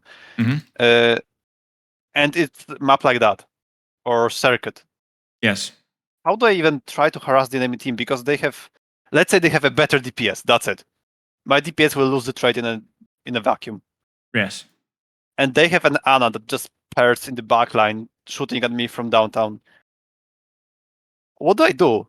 Because that was the case here. That for the most of the time, I could not get to her. And okay, when I could get to her, I did not realize. But the openings were. But we already talked about this earlier, right? Like when you couldn't get to her, you were doing a good job winning the tank trade, right? Then you pushed the tank trade way too far when they had committed ultimates to it, and that's when you made the mistake. And then if we go back to your first point defense, harassing the Orisa was all fine and dandy. But then once the Orisa left and you had a free beeline to the back line, you instead kept chasing the tank. You missed that opportunity. Yeah, I did not do the die from Astra. Right. So the key thing, but I win the tank trade. Win the tank trade. Keep winning the tank trade. If you can't win the DPS trade because DPS is worse, fine, win the tank trade. And win the tank trade and win the tank trade. And when you get the opportunity to go for the backline, don't miss those opportunities. That's the last part is the most important one. Exactly. Even just the fact that they committed the nano to the Orisa, it's like, hey, that's a huge win. Nice job. You did your job. Don't keep hitting your head up against the wall. The point. Make sense? Mm-hmm. Okay. Any other questions? No. Okay. GG's, man. It's been good to talk with you again. Thanks. All right. Cheers, man. You too. Ronan, do you want to jump in? Also, is this Lucy from? This is Lucy from Turkey, right? Big fan. I don't even know if she's here still, but. All right, Ronan, let's get you in.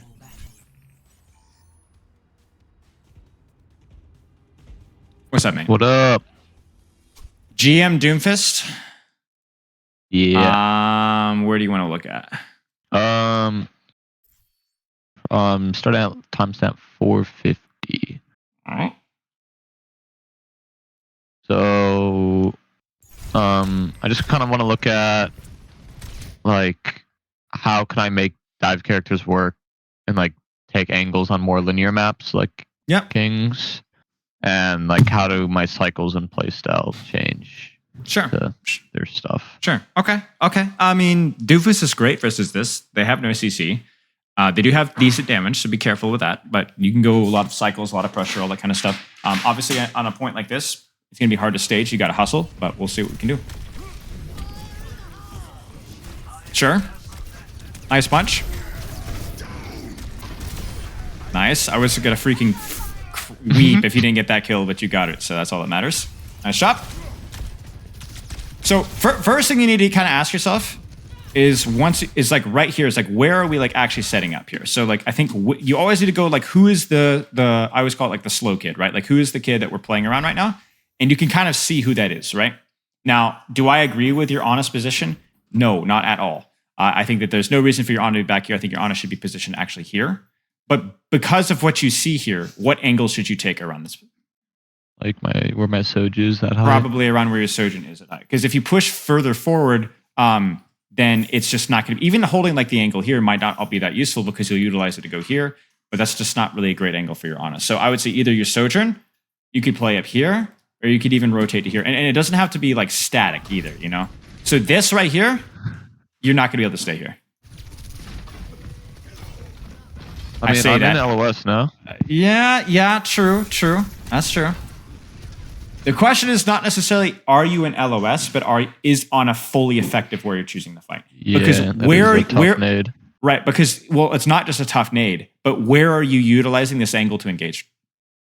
Where are you going to go from here?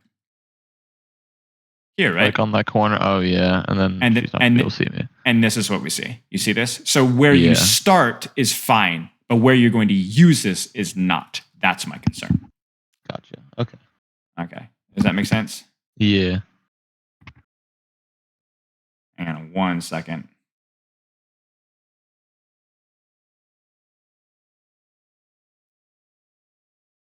Hang on 1 second.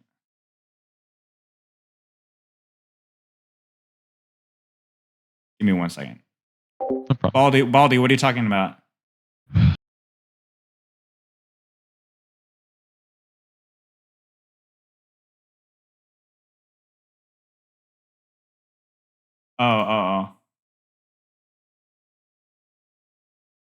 Oh.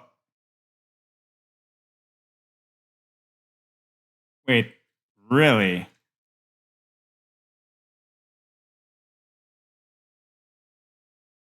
Are you sure? Sorry. So are you sure it was the entire?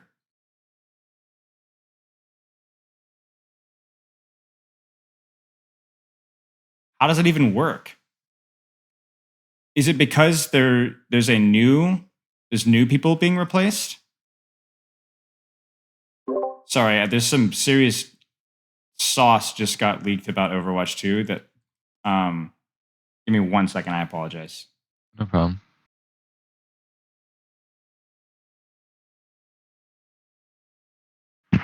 Okay.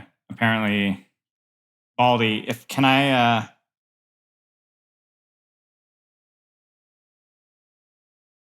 Okay.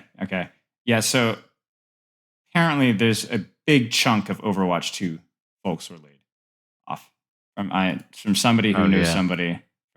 Not just the Blizzard leak, but like actually Overwatch 2.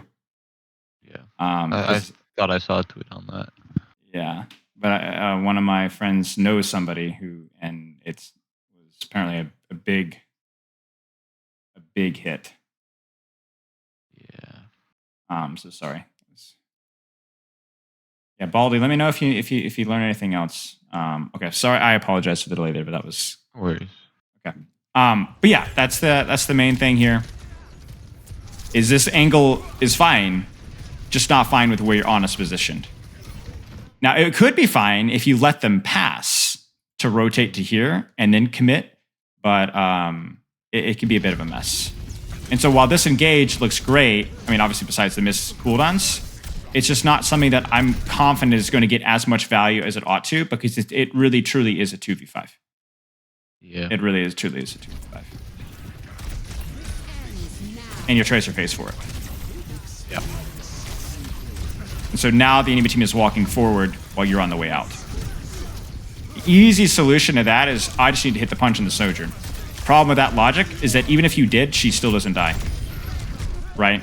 So you need your team's follow-up. You took an angle that didn't work with your team. That's all. Make sense? Yeah. Okay. I know that's a dull answer, but it's the truth. Do you want to keep looking at the attack? Yeah. I think just initial reflections, I probably could have abused the high ground more. On first? Yeah. Makes sense.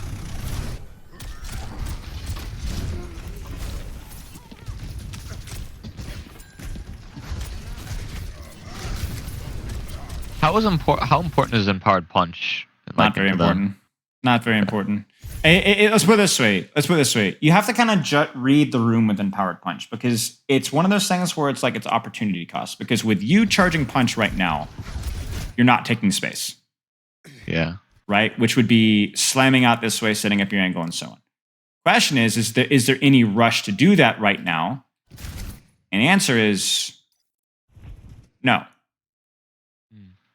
So I actually don't have a problem with this because your Tracer's dead. Does that make sense? Yeah. If your Tracer had been alive, I probably would not have gone for the empowered punch. I probably would have instead tried to set up my angle.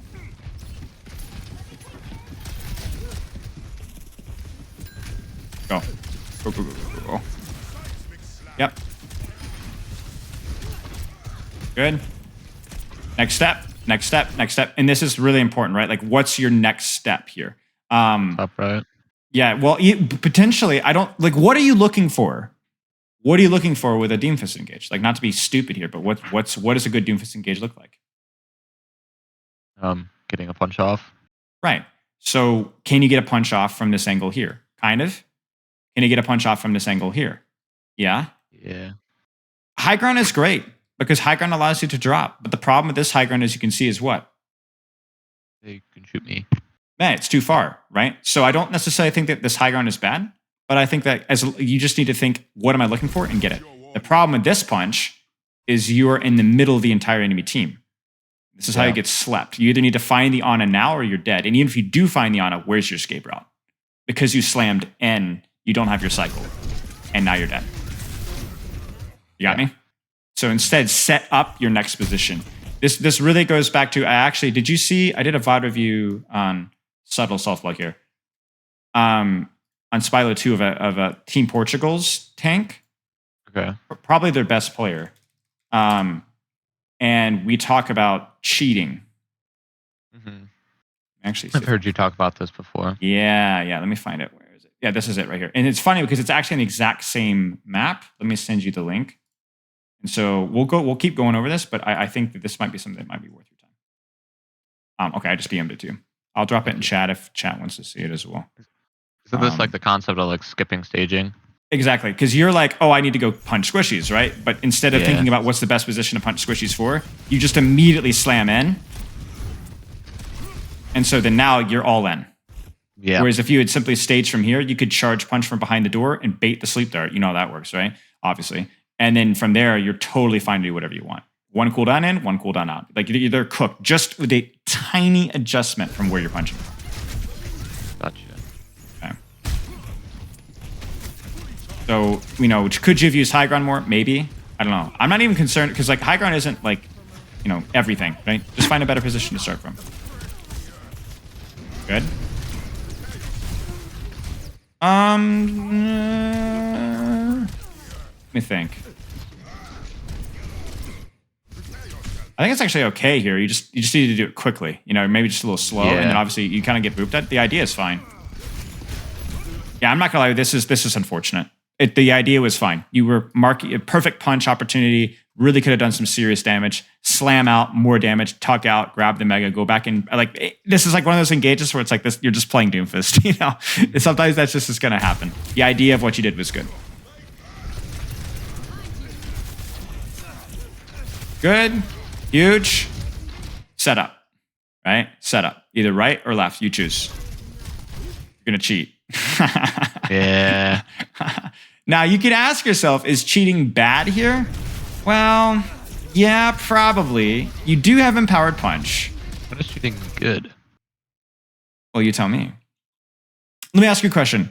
When would you not want to set up on an off angle? and I don't have time. That's it exactly, right? So the question is do you have time to set up an on-off angle right now? Grand scheme of things, yes. But if I mean, my Tracer's dueling the Junkrat, but Right. So the answer is yes, but it's not a confident, resounding yes. Yeah. It's I get it. I get it. You also have Empowered Punch. You also have your Sojourn on a really nice off angle, which may or may not help you take the space safely. So this makes a lot more sense than the last time you cheated, right? Yeah. Another time to cheat is when you have ultimate, right? When you're like, screw setting up an angle because I could just go all in, pop my ultimate, and then just keep going, right? So this is fine. And shockingly, it works because instead of them putting the attention on you, this Ana is dancing like she's at doing the tango because she's freaking terrified of your Sojourn. And not only that, the Lucio and Junkrat that would be peeling you and booping the crap out of you last time are actually fully engaged on your Tracer. And that's why it works. You see that? Yeah. Obviously, unfortunate there. Should have blocked, but yeah. Nice job. Yeah. Doomfist. I mean, it's just mechanics. You had an opportunity to tat punch that. GG's. Yeah. Yeah, let's keep going.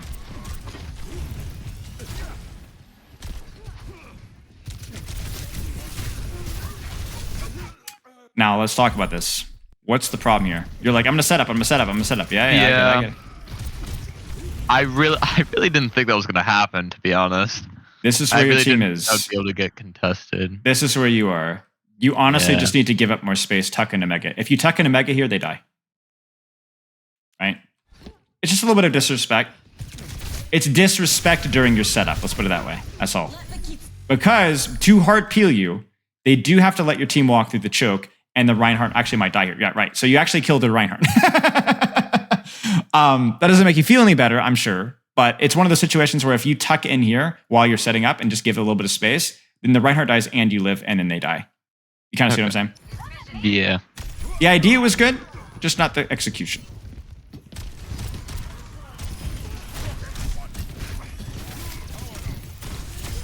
Nice. Got time for one more fight? We'll do one more. Oh no, he did the Spilo thing. Oh my gosh. Even I know you can't do it from there. I've done that in Genji, don't ask me how. Nice. I mean, this is perfect, right? The only question is, are you going to miss your Sojourn? Probably, but you're staged, you're on an angle. You probably should go, honestly, now, because your Kiriko's in. Yeah, I think I go now. I saw anyone.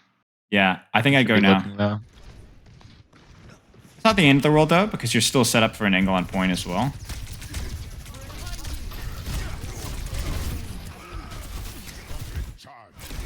Good. Good. Tracer spawn killing Junkrat. You're staged in backline. Tracer sets your punch up. This is where it's like, this is, to be honest with you, remember, don't be scared of this character. You punch her, she Suzus, she TPs, you ult, she dies, right? Yeah. Even just forcing her Suzu or forcing her to move then means you can then turn around and focus on the Sojourn. So I think Lucio here is, it's not a bad choice. Like, you're still putting out, you're still tanking, but yeah. Sojourn. Nice. Good. Huge. Good. To be frank, all of this comes down with just mechanics and finishing kills. That's all. If it makes you feel any better, they had Shatter, they had Beat, they had Sojourn ult. You had Doomfist ultimate. And that's all. So you're not expected to win this fight anyway. But going back to a setup, staging, timing, all that kind of stuff, really good. Nice job. Just finish the kill, go for the right targets, and that's all there really is to say for it. But in terms of the other stuff we were talking about, it was good. It's really good. Make sense? Yeah. Any questions? A quick one. Sure. How? Any advice on how to consistently hit empowered punches more? Because I feel like they just kind of like sidestep me like a lot. You know what I'm Empowered saying? punches? Yeah. Yeah.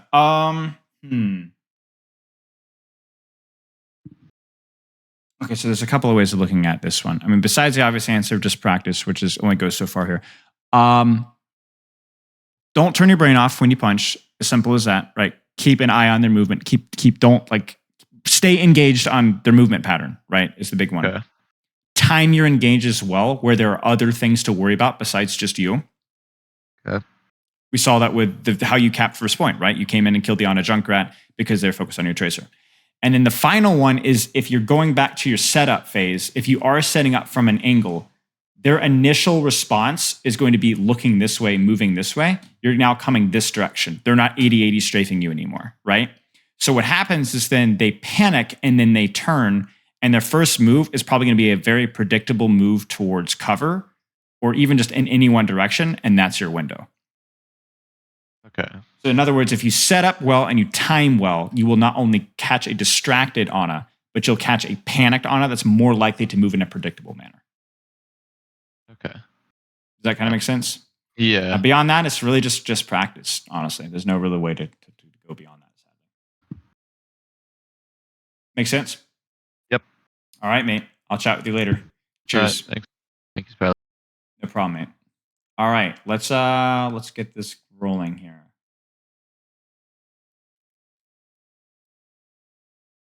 Yeesh. Getting some heard from a friend some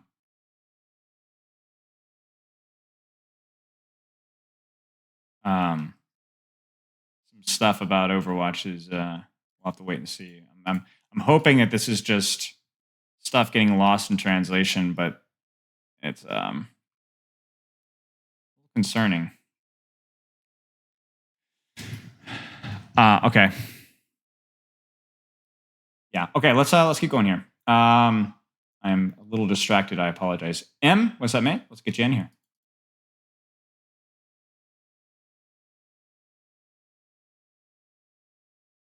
What's up, mate? How are you? Hello. I'm fine. Back in the Doomfist train? Yep. Indeed, I am. Okay, let's take a look at this. What timestamp do you want to look at here? Just from the beginning. Got it from the beginning, yeah. I'm not trying to vague post you guys. I legitimately don't know if I trust what I'm hearing. So specifically play here when we have a I'm not Ashen sure. Soldier. Assuming I'm supposed to go in and disrupt as they walk through the mid lane, right? But yeah, I think this is okay. You know, if they ignore you, you just need to. I would say Hog is just not the guy to be engaging on. That's all. So like here, it's like, okay, a Hog comes up, that sucks. Well, that means that then you can take an angle over here and look for a different engage angle this way. If they all go main and they all go here, then absolutely you can go. I mean, again, like you got to think like, what's the end goal? I want to punch squishies in the face. Okay, I take this position here.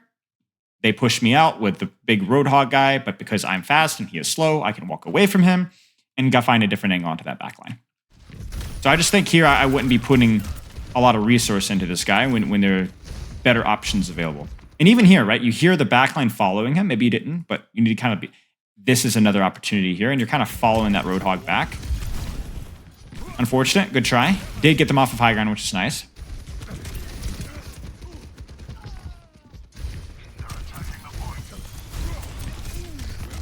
Nice, close. Pursue. I might even pursue Slam to finish the kill here. Even if it means you have no CDs. Yeah, see, it's honestly worth it at that point, right? But yeah, okay. Main thing here, pretty simple. Don't play patty cake with a Roadhog. If he does clear out of where you want to set up, that's fine. Find a different approach and get to your targets. Make sense? yeah. Also, I'm assuming Genji is another target that is not exactly very attractive, right? Yes, it's not the most attractive target. I mean, I prefer Genji over a Roadhog, but yeah, it's a thing about like how much if I was playing deathmatch, how often would I pursue fill in the blank target? And that answer is going to kind of dictate who you want to be kind of fishing for and what angles you want to be taking. Okay.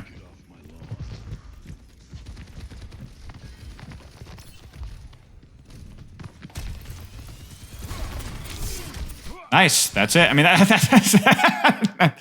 that's it. You know, you came in from an angle. You timed it really well. Everybody was distracted because they're all fighting here from your poke damage. You immediately slam out here to avoid sleep dart, just in case. And there you go. Nice job. Nice. Well done.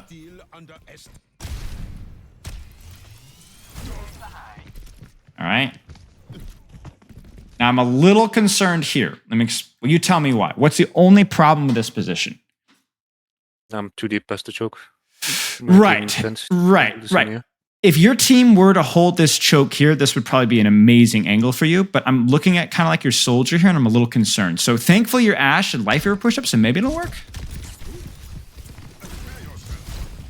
Yeah, so there you go. Okay, so that's fine. Your Ashe and Life Hero were there to help. And good news is that you could just take a different angle here. Yep. Let the Roadhog push for free. That's fine. Nice. Good. Yeah, this is okay with one minor thing.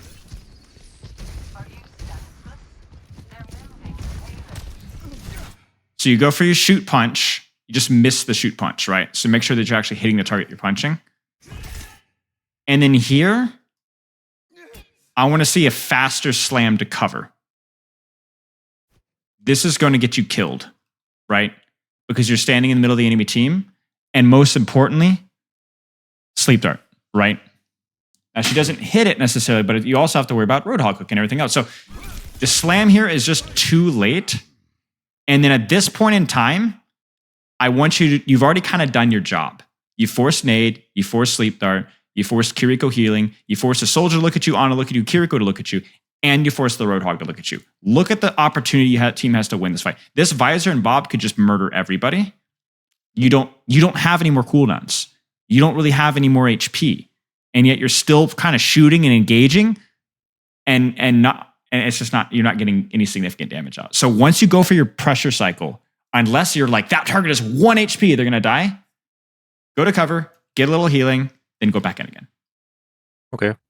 Also was thinking if it would be good to wait a little longer until all of them walk past the choke, so I'm not like getting shot at from three directions.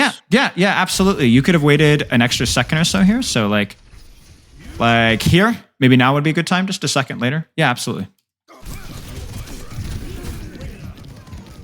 Yeah, I mean, look at what you did. I mean, you scared the absolute cheeks out of them, right? They were terrified. Your team countered Nano and Blade, and actually, it looks like they still might win the fight here. Oh no, they also committed 2 more ultimates. But I mean, you force 4 ultimates and you lose the fight. We live with that.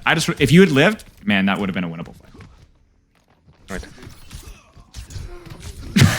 Oh. You got to keep things fair for the enemy team. I respect it. Give him a free fight win every now and again. Okay, get him. Now you know sleep dart's coming, so you have 2 options. You slam out or you slam in. You have your ultimate, so what should you do? Slam in. Slam in, right. So what you could do here is you could slam on the soldier, you could slam on the Kiriko Ana, you could slam this direction on the front line, and then ult. Let's see what you do. Ooh, you don't even need to. See, actually here is if you're safe, okay, actually what you should do here, go back to high ground, do it again, then ultimate, right? Because if you're like totally safe, then yeah, sure. Oh yeah, I have a question about the dodging sleep dart. Yeah. Is it like should it be reaction or is it just like prediction? Oh, she's gonna mostly prediction. So I just slam out. Mostly prediction with one exception. Ultimate. You can react to it with your ultimate. It's very difficult to react to it by dodging it with a punch or a slam. That's mostly prediction. But what you could do is you can, slam an Ana, shooter. You see the animation, press the ultimate. Right. Using an ability is a little too inconsistent. That brings me another question. So, let's say in high level play, whatever, like GM plus, I'm assuming the Anas won't be as predictable, right? They will hold the sleep dart until they really need to use it, right? How are the good Doomfists are able to outplay them? Good question. Good question. The way that the good Doomfists outplay them is by being significantly better mechanically. You see, the problem with Ana is that she has a ceiling mechanically versus Doomfist. You can't do more damage by being more accurate with your shots. Right? You don't have headshots. You could do 70 whopping damage per shot. That's not that much, right? The only thing that you can do is hit your sleep dart and play mind games, right? The Doomfist, though, will stop missing punches or miss fewer punches, and he won't miss his slams. And most importantly, you can probably see where I'm going with this, he doesn't miss his shots either. He hits you in the freaking head. So while an Ana gets better and better at holding sleep dart and baiting and playing cover and doing all sorts of sneaky things, the Doomfist gets better and better at hitting their abilities and hitting headshots. So what ends up happening is the Ana is still on a timer. In fact, I played versus Ana at very high level Doomfists in like the high masters, low GM level. And if you get to the point where there's actually a lot of pressure to sleep quickly, because if you don't sleep quickly and you make a mistake positionally, you die instantly. You kind of see what I'm saying? So it's like the Ana... Right. So it's like, yes, you will get playing versus Anas that are better and better at like holding sleep dart and baiting it and hitting it. But you, as if your mechanics continue to improve as well, then there will be immense pressure on that Ana to hit that sleep dart. Otherwise, she will die. Like right now, you might feel like you're just kind of a nuisance, but it's hard to kind of finish the kill. As you get better, you will finish the kill. You'll finish the kill. Yeah, honestly, sometimes I'm shooting at them like almost point blank and they don't even look at me. Right. They just continue healing their team. Yeah, exactly. Right now, it's like you're still at the distraction phase where you're not going to get really punished for mistakes, and the enemy Ana is not going to get punished for mistakes, but we're learning. As you get better, you will both punish each other's mistakes significantly harder. Make sense? Right. Okay. Yeah. Let's see. But yeah, here it's like, honestly, because Doomfist Ultimate, it kind of sucks. Like if you don't even need it, just set up and do it again. Like the best value of Doomfist Ultimate most of the time is more doing of Doomfist things, you know? So it's like, it's not even that big of a deal. Unfortunate pull, but you know what? You killed the Roadhog. Let's see what we got. Nice. Beautiful. I mean, come on. That's beautiful. This is great. This is the best thing you've done all VOD. The timing is good because your team is still pushing up here. You drop. The staging is perfect. The drop punch is a little risky. If this is slightly better Ana, she probably sleep darts you, but it's still a hard sleep dart, so I think it's a fine engage. I wouldn't worry about it. You shoot. Here comes the sleep dart. Maybe, honestly, you shot one time too many, but I'm not going to worry too much about it. You shoot, slam. You immediately slam to cover, right? And she wants that sleep dart. She's going to get you. But the problem is she needs to walk to you to get the sleep dart, and that just makes your shotgun even better. And you got Suzu. Really nice engagement. Great timing, great mechanics, great target priority.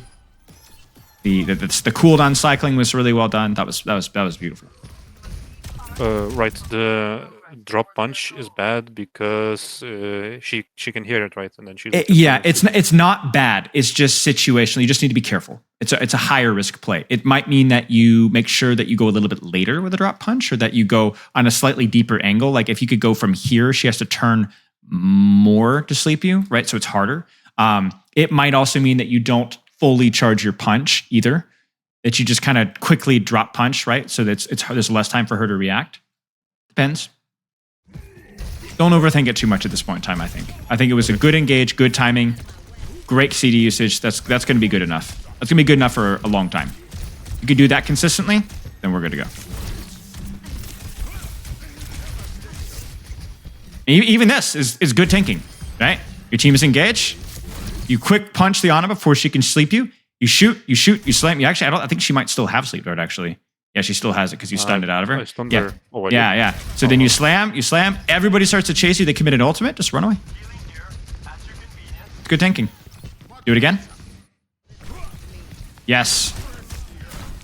You look at the back line, you're like, there's not really an escape route there, but this guy's out of position. Go kill him. Nice shot.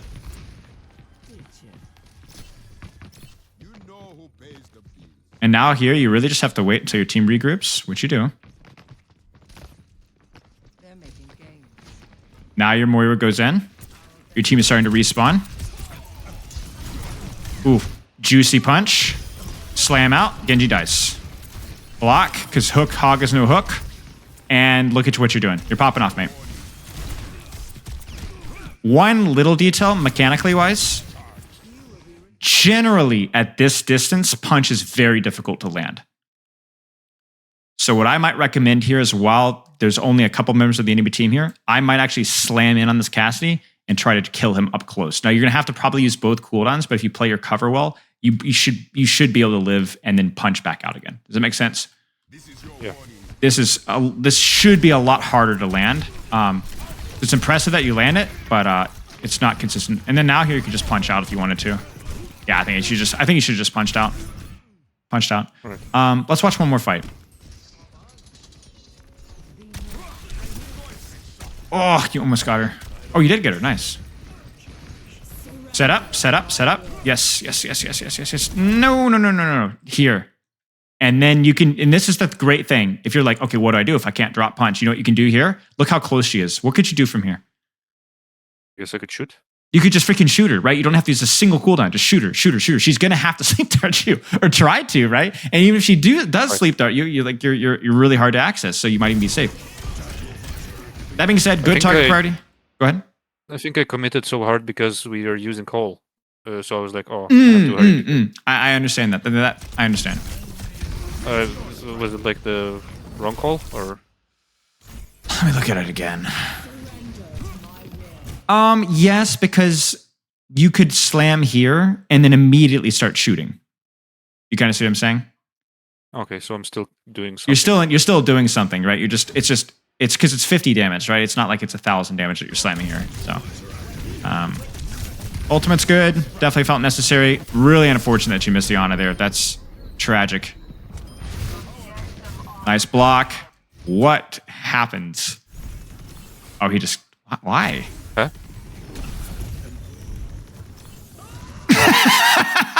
Okay. I guess the fight is lost or something? I think he got mad about Nanoblade.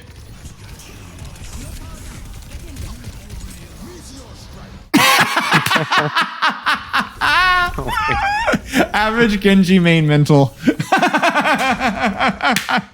He just gave up. He was like, I quit, man. Yeah, okay. Okay, I gotta make note of that. That is too funny. Okay. Anyway, I think the big thing for you is I honestly felt like you had a couple of fights where you just completely trolled. The first fight, right, where you're playing patty cake with a Roadhog for no reason. You just did nothing that fight. You went AFK, excuse me, and then died. Lose that fight. I think there's a lot of good things here. I think your cycles have been okay. Your staging has been okay. Do you have any questions? Yeah. So what should I be thinking about improving when I play? Because I feel like I'm kind of running out of things. Sure. From what you've seen this review, what do you think you need to be working at? We talked about a couple of different things. What stands out to you? I mean, as you said, the biggest thing would be to avoid the tank more. Make sure that you're avoiding tank, yeah. And also, I mean, before this, I wasn't sure if I should be trying to peel off my Genji if the entire team is should like peel off the Genji if the entire team is on the high ground. I wasn't sure if my job there is to just kind of help my team hold the high ground because we're on double hit scan, right? So, sure. And like if the Genji or whatever other maybe if they would have like other dive DPS, I don't know, Sombra, Echo, whatever. Is it better for me to go on the backline, or is it better for me to help my hit scans like great question, help them hold the positions? Yeah, I would say who depends on who's available. If the backline is very available, like let's put it this way: if we look at this VOD here, if you are where are we? I'm totally lost. Okay, holy crap. Let's say you're playing Doomfist and your team is on the high ground, and the Ana is all the way over here. This is not something that you can really stage for, right? Right. It sucks. So what you do is you go chase Sombra and Genji. And as you're punishing the Sombra Genji, the Ana's going to be like, hey, I'm safe, or I got to go help my Sombra Genji. She's going to walk forward. And then now you can kill her. Put it this way. Right. When you have, like, this is the trickiest thing in Overwatch is finding good positions for good targets. But if you can't find a good position to get to a target that you want to go for, then that target is no longer good. Does that make sense? Mhm. So I want you to kind of stage and what can I get from this angle, and then go for that. Does that make sense? So when you're asking, like, do I peel off a Sombra or a Genji, or do I go for the backline? Can you go for the backline, or is it just too far away, or it's a bad angle, or I have to go frontline? Okay, then go for the Sombra Genji. It's fine. Kill a squishy. Maybe even think back to what happened on third point here, where it's like everybody was like in a giant clump and they had all their CDs, and you couldn't have engaged without getting CC'd, right? And there's no cover. What did you do? You killed the Genji, right? That's it. Right. And then now from here, now you can do your drop punch and then slam back out and actually threaten the backline, because not only did you kill the Genji, but you staged for backline at the same time. So look for good angles, look for good positions to engage on targets that you want to, and see what happens. Okay. Make sense? Yep. All right, mate. Cheers. Let me know if you have any questions. I'll chat with you later, all right? All right. Thank you. All right. Yep. You're very welcome. We'll have time for only one more, tragically, because we have been a little thorough. So, tragically, Ethan and Helios, I apologize. We won't be able to get to yours today. The good news is that Chris will be here tomorrow with a free call. And then obviously Tensa and Zenith and more Chris. Actually, Chris has a premium call next week as well, only 4 days from now. So definitely check that one out too. But yeah. Okay. Let's keep going. And let's do Brax here. Yeah, I apologize to Ethan and Alrighty, let's get this on the road and get this done quick so let's you can get this on with your schedule. All right, Brax, what do you got for me? All right, so I actually got this one during the last coaching call because I lost all my VODs, so had to get this one. Anyway, here I've got a few points of confusion. As you can see, I've taken pretty decent notes all the way through on the entire game.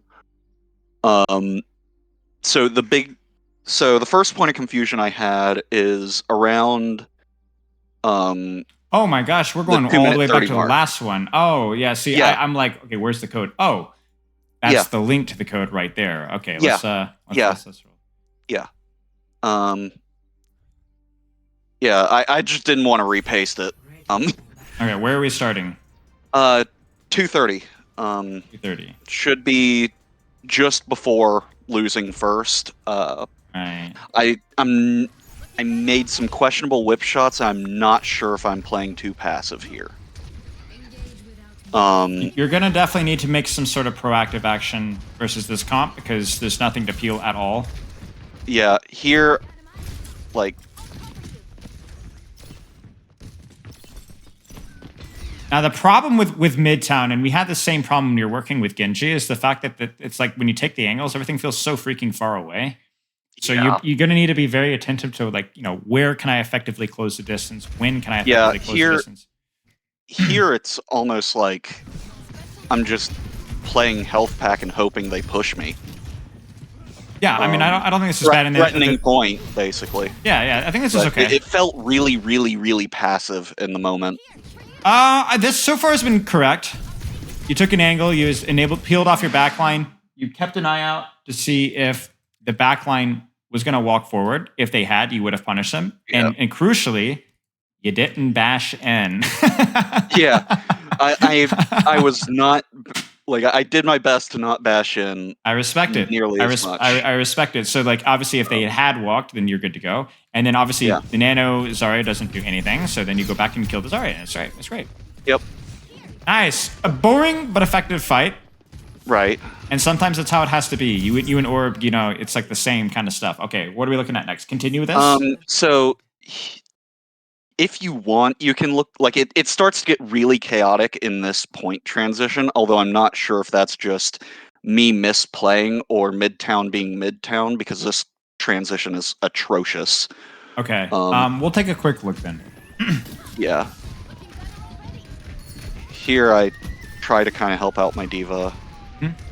door opens. I probably shouldn't be standing there, but Yep. it's fine. I drop back behind payload. Nice whip. Take this. Nice whip. Nice whip. Yeah, take this corner. Good. It's good because it's like their Zarya really wanted to walk forward, and you just kind of gate kept their backline and their Ashe and everybody from taking angles around the Zarya. So then the Zarya turns around and is like, "Why am I by myself?" You're Yeah, You're the, I you're was the off reason, on right? that side, preventing them from Exactly. meeting up with the Zarya on this Exactly. little courtyard area. That is insane. Mercy gets the Valk res, which is whatever. I have no idea how I didn't die there. I don't know how you didn't die either, but we take it. Rally is fine. Yep. Refreshing that shield with Rally is actually so broken. Yeah. It's honestly, in many ways, feels like one of the most underrated aspects of that ultimate. Yeah. Yeah. It's insane. Yeah, this is good. This is good. This is Yeah. good, mate. This is like, you know, like I think we're evolving here. You know what I'm saying? Okay, Yeah. Where are we going from here? Next move is just before 610. Okay. This is remember the 2v1 from Yes, you get your shield back. It immediately time? replenishes your shield. This looks familiar, doesn't it? Yeah, I was gonna say we're on Midtown all over again. We're starting from high ground. Yeah. So I've got my checklist out. Sleep and Anti have already been thrown. Bastion just came out of turret form, and Orisa just wasted ult. Okay. This is insanity. So I bash in. I have rally. You block nade. You block nade. Yep, and I have that cover because I went to the corner. So Yeah. I kind of pull their attention around. Ah, it's not bad. It's okay. It's definitely a little bit of a troll, but it's so much less of a troll than last time. Yeah. Well, nice job. It's really, really, really aggressive. I actually did look at this after nice. last week. Nice. Yeah. I'm so proud. This is awesome. I looked at this after last week with some people, Yep. just random people in your Discord, and one of the consensuses, if you like back up and look, one of the thoughts was I could like bash on top of kiosk or bash just straight through that gap there. Yeah. And Right to here. and probably if I landed on top of kiosk, I could do the exact same play. Right. That's my one nitpick here is bashing into the middle of the enemy team. You do rotate out. You see, you kind of back up and you kind of you kind of create a wall. But that's the only nitpick I have is because you bash in the middle of the enemy team. I don't know that you could consistently block an aid here. Well, the reason I actually did that is because, so if you look, this is their backline, right? Mm-hmm. And they have to come across. If I don't bash into their team and I just drop in front of them and rally, then A, I get collapsed on, and B, I actually have to spend my rally shield to block healing on that Orisa. I think she dies either way, though. I think she dies either way. The Ana's there, and the Moira got headshot, but if you drop here and you pop rally, this Orisa dies. I'm not so sure about that because we were down, but yeah. Trust. The reason I went in here is so that everyone would turn around and look at me and hang the Orisa. Listen, I'm choosing my battles here. You timed it well. You bashed in, but you immediately played defensively, more defensively. You cooldown counted. You managed your HP. Like, you didn't even just keep going. You're like, oh, because I always do that with rally. I start swinging and I just keep going. I'm like, oh, I don't replenish armor that fast, right? Listen. The funny thing is, when I initiated the play, I didn't even have rally. I was like 1% away, and it was the slap on Bastion when I landed that gave me the rally. Perfect. It was super close. Was that just BM, or did your mouse break? Pretty much. My favorite was the reflected Widow headshot through BAP window that just one-shot you. Yeah. Right, where are we going to next? That was anyway.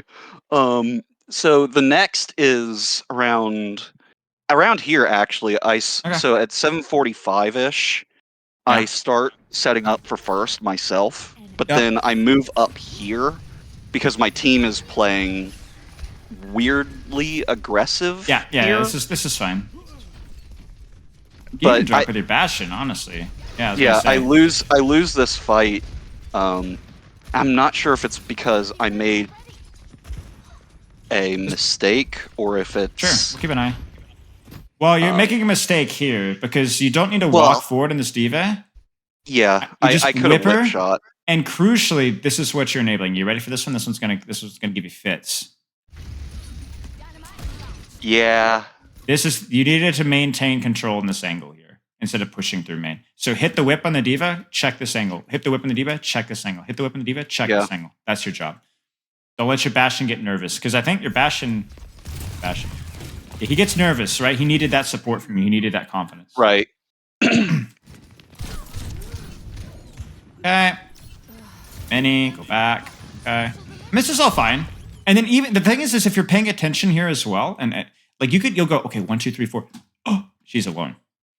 Yeah. Right. And this is an opportunity where you could actually push her. That is where I arguably. Well, I mean, I'm also 1, so.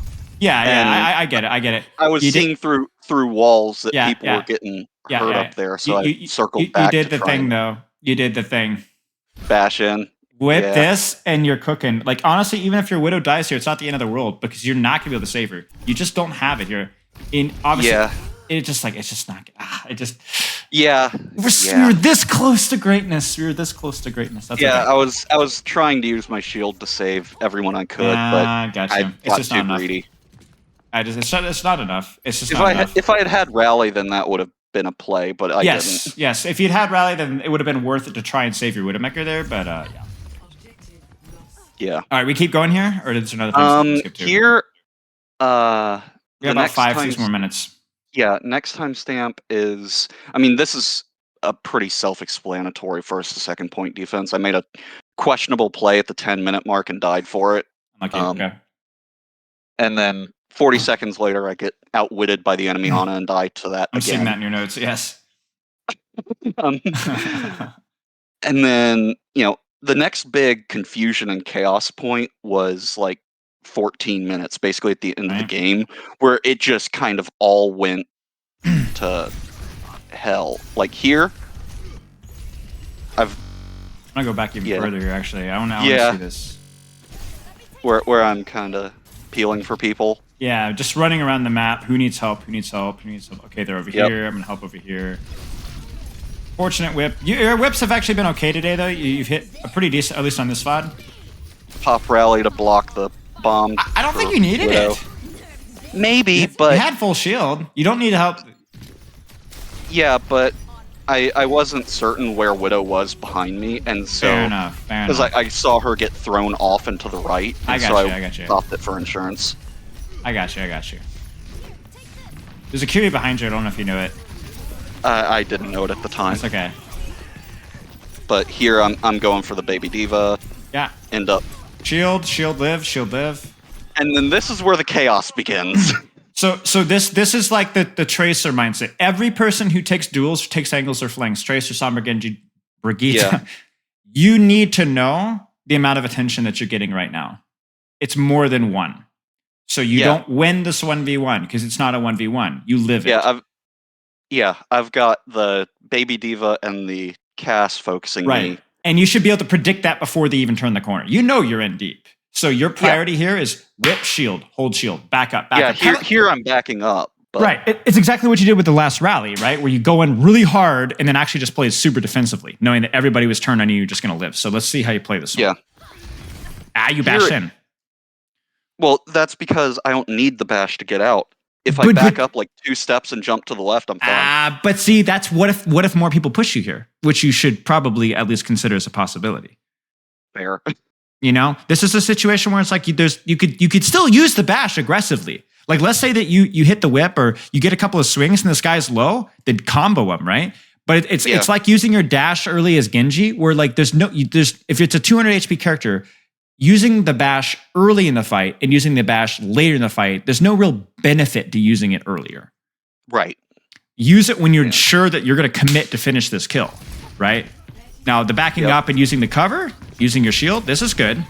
I mean, you just wasted an unbelievable amount of time and let the enemy Genji be on a total island. You kind of see what I'm saying? Yep. So and then Diva comes in, and here's This is just, I have no idea what's going on here. This is fine. Hit your whip shot here. That's another thing I see a lot with your gameplay is you don't whip enough. This is 70 damage. Yeah. You're on a corner, use it right now. I literally don't even care who you whip. Anybody. Yeah. Just use it. It's 70 damage. It's 2 swings worth of damage. Use it. I mean, obviously bashing here is fine because it's just like big, massive targets. It's just an absolute you're pile fine. of everything. Yeah, that's amazing. Yeah. Okay, so same Brack stuff, but evolution. Yep. Here Evolution. I'm actually learning. You're learning. You're improving. You're bashing in a little less. You're being a little bit more patient. Your engages seem like they, Yeah. the only thing is occasionally the bashing at times doesn't make sense. Occasionally, you're not using whip enough, Yeah. and just make sure that like when am I committing to the kill? When am I bashing in and that kind of stuff. But yeah, evolution. Really, I mean, truly evolution. Part of the reason why I'm like hesitant to whip so much is because it is the one part of my kit that I cannot animation cancel. If That's I true. throw that out, I've got a solid second where I am entirely vulnerable. Which My is why you do it defenses are here. locked out. Yeah, my defenses are locked out and everything. Also, if I line of sight my whip's projectile, I'm pretty sure it cancels it. I'm not sure. That might be something to go test because this is where I want Yeah. you to whip because you can whip and then tuck right immediately. Yeah. You know. I know Wait. I've had issues where it's like I go back behind cover immediately after whipping and it doesn't do anything Makes sense. for Makes some sense. reason. Makes sense. Yeah.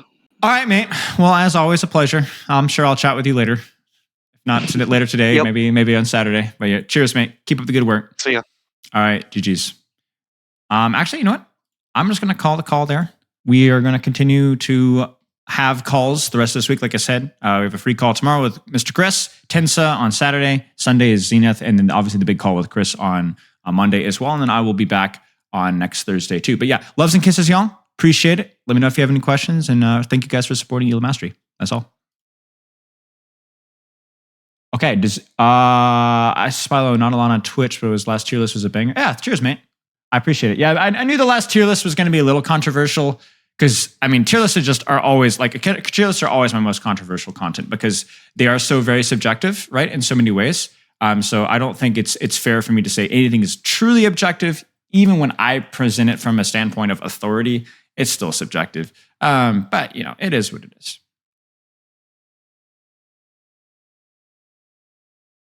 Does one have to talk? No. If you would like to if you would like coaching and you're not comfortable with talking over voice, there are options not only where you can get coaching without it, but also you could have an entire session and just type your questions up. It doesn't matter to me. It's happened to me before. It's not an issue. People also fail to watch the tier list to skip to the end to guess your opinion. Yeah, that's just content stuff. I'm slowly reaching a point. I talked about this the last several months, really off and on, but like I'm reaching a point where, at least with YouTube, I've gotten to the point where like I don't know a lot of the people that are commenting on my YouTube, and so there's just going to be a certain percentage of people that just have like nasty things or ugly things or insulting things or get in mad. It's like that's whatever. That's why I like Twitch streaming because I still feel like there's. Like I know you guys, you know what I'm saying, like for the most part. So, you know, it's easy enough to you just have these conversations. We'll do another skill ceiling folio shows for Overwatch 2. I mean, maybe that's a good question actually. The SVB thing, right? Yeah, maybe. No, I don't blame you. I don't blame you. It's a long tier list, so I don't blame you. Sorry, kind of unrelated question, but are there any things you usually recognize as issues with tanks who are consistently top fragging and still losing? Yeah, overly selfish gameplay in situations where it doesn't make sense. In other words, you have no shield as a Reinhardt, and you pin in. You're going to demand a lot of resource.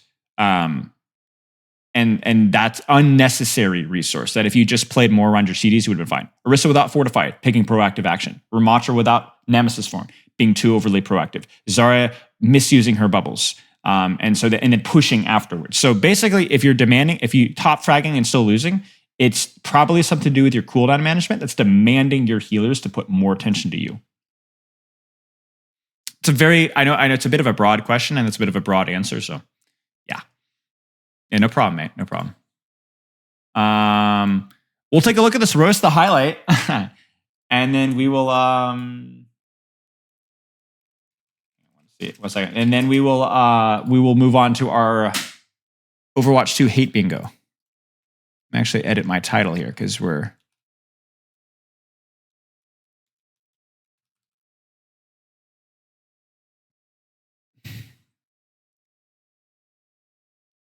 Haven't watched, but I assume the skin is still horrible. Okay, we'll find out. Will the skin do well? That's why we always judge. Ah, no, it's a Zarya highlight.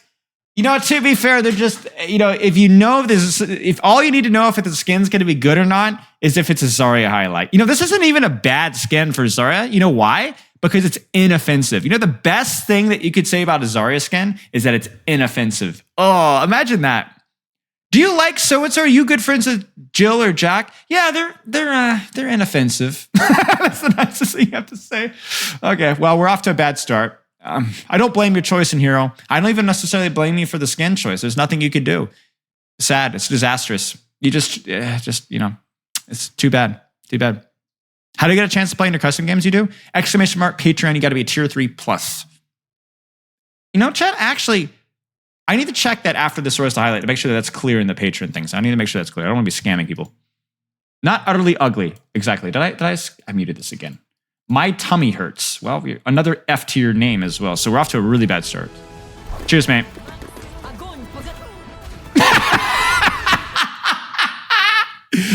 Totally. Was that even necessary? I guess so. You didn't have a bubble. You're getting shot.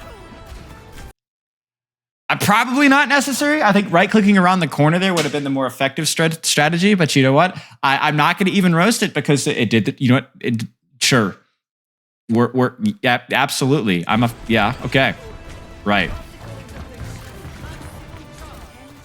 Nice. Little bit of mechanics there. We like to see it.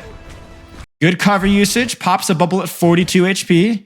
Right click, but misses the right click. That's the real bummer here. That's the real bummer. If you'd hit the right click, beam, and to right click, I might have considered proposing marriage.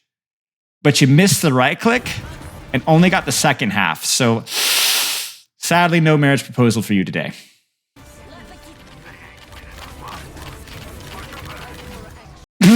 That is offensive. What is that noise?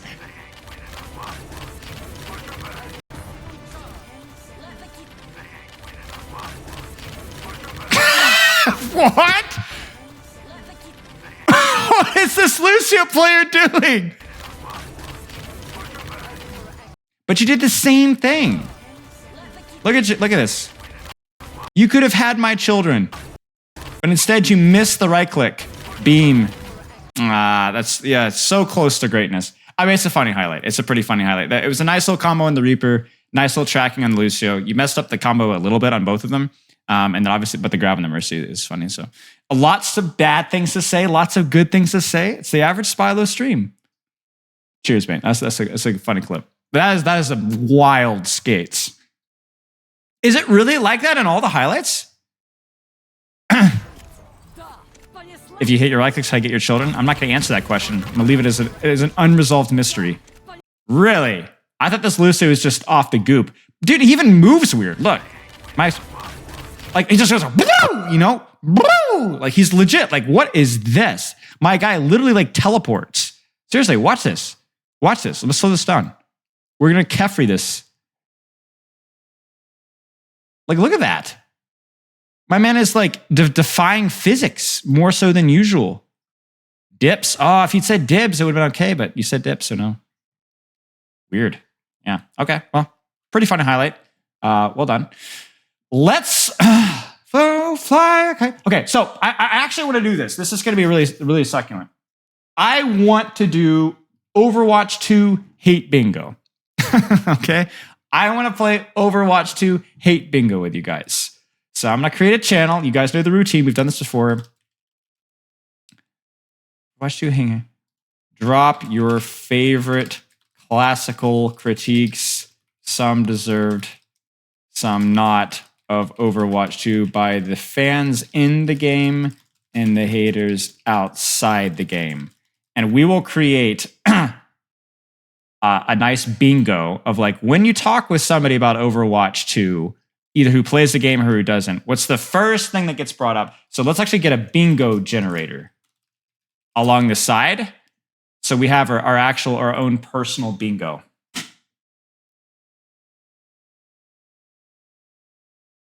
No. Need a bingo generator. Wait, this works. This works. Okay, I think I found something, chat. I think I found something. We could do 5v5, we could do 3v3, we could do 4v4.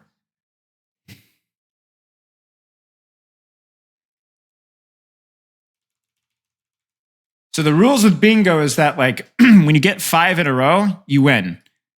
So we need some stuff that would fit. Okay, so 5v5 bad. 5v5 bad. You know, honestly, that feels like it just needs to be the free slot. What do you guys think? The one that is guaranteed. Is it that or is the PvE lull? Which one? Which one? Which one? I feel which one is the more typical? Probably PvE. Okay, so 5v5 bad we'll put elsewhere. We'll put it like here. PvE LOL. Okay. Let's see what you guys got in my Discord here. Support's broken. That's a good one, yeah. Support OP. Yeah. Suzu, maybe. That's more of a niche one within the game. This one is definitely worth the revisit. Mercy breaks the game. Too much healing. Junkrat. Pharmacy. Visual clutter. Oh. Steam reviews. Steam reviews.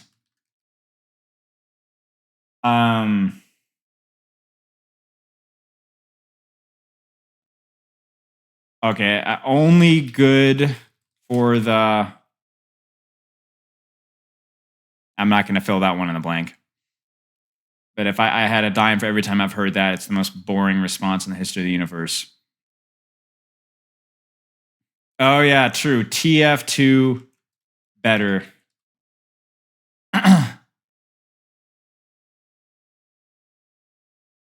Wait. Cash grab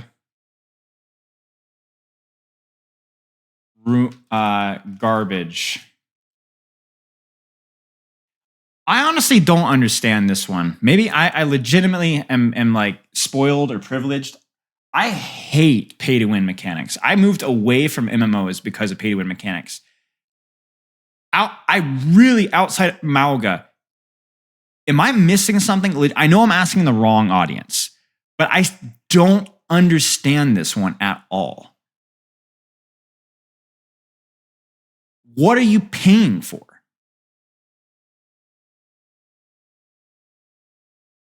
Is it aren't like almost all the heroes like unlockable through just completing very basic challenges? Like this isn't even, it's not even like a grind. It's like complete like a total of 10 games or something. Or okay, honest question. Can you get Kiriko for free?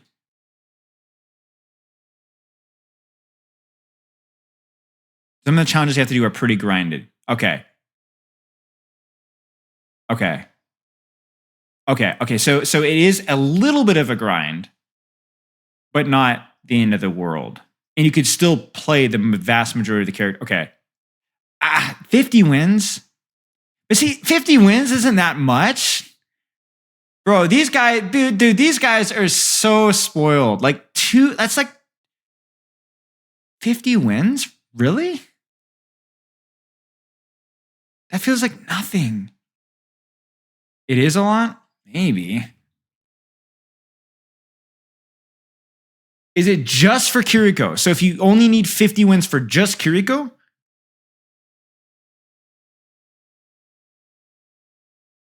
Obviously, it's hours. Yeah, hours. Just Kiriko. Okay, that makes more sense. I can understand the complaint there.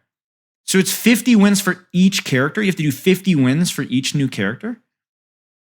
That would annoy me. Or is it like accumulative? Like you reach the Iliari and then now you have Kiriko. It's only 35. Some are 10. It's a scaling. Okay, that's not too bad. Yeah. So okay, so let's put it this way. It sound as it's not that bad. It's not okay. I can understand why people would get annoyed at it, but calling it a cash grab garbage is like the world's biggest stretch.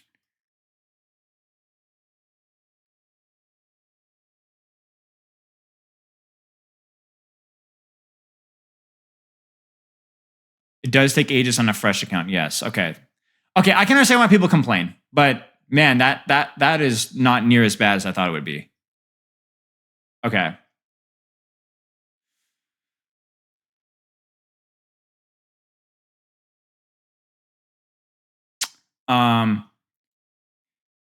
Tank DPS sucks.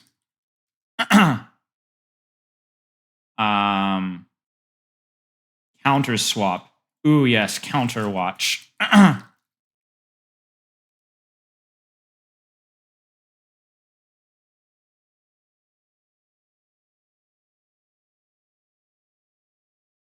Game dead. Yes.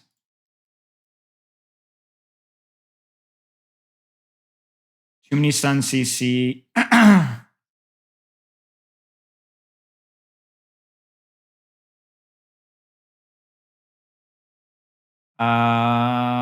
None of all these are good. I'm trying to find the best of the best. If there's anything I'm forgetting.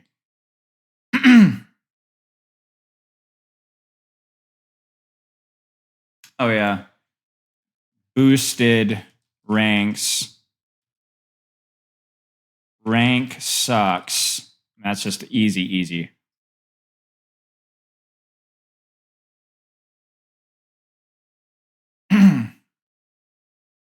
Game modes? I don't hear as much complaining about game modes. Yeah, we already got that one, Captain Ravage, in the bottom left. It's in the Overwatch hate bingo. You can look at it's right.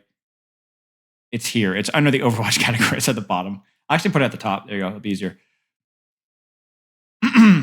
Matchmaking. We'll just put that into rank sucks. One shots. Yeah. Okay, let's go back and reevaluate these. We'll reevaluate these.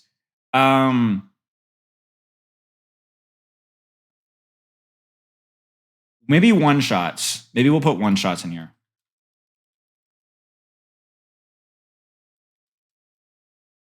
One, because it's like Hanzo and all that other stuff.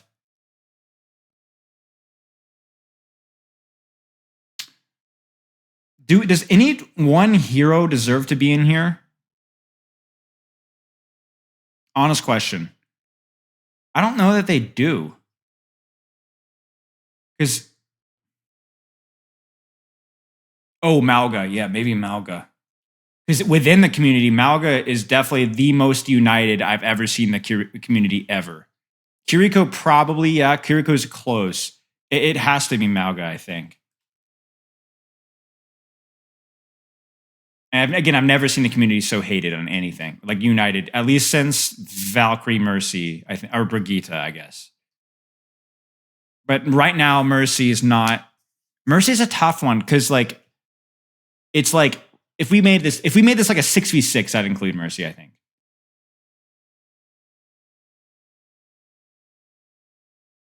There is still a lot of residual Brig PTSD. That is true. Supports being OP, I think, still falls into this. Tank is not impactful. Junkrat, yes, I'm still here. Visual clutter.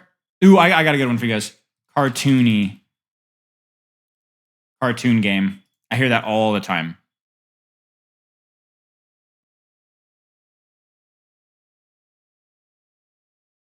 From people that don't play the game. Is that people do not like the visual style. Because you're talking about like CS:GO and like Call of Duty, it's a big jump. Yeah, I mean, I think it's the style is definitely controversial, and by I don't mean a bad controversial. One shots.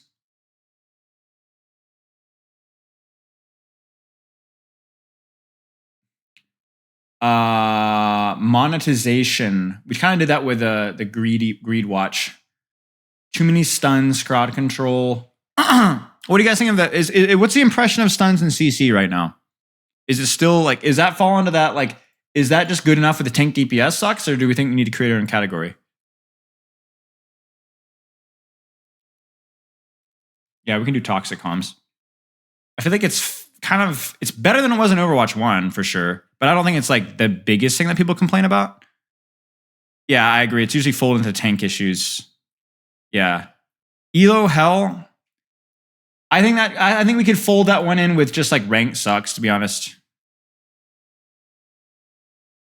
Game dead. Inflated rank, we did that already. Toxic comms. Devs are stupid. What is the biggest critique? Like, if we could wrap all the dev hate into like one statement, what would you say? Bad devs?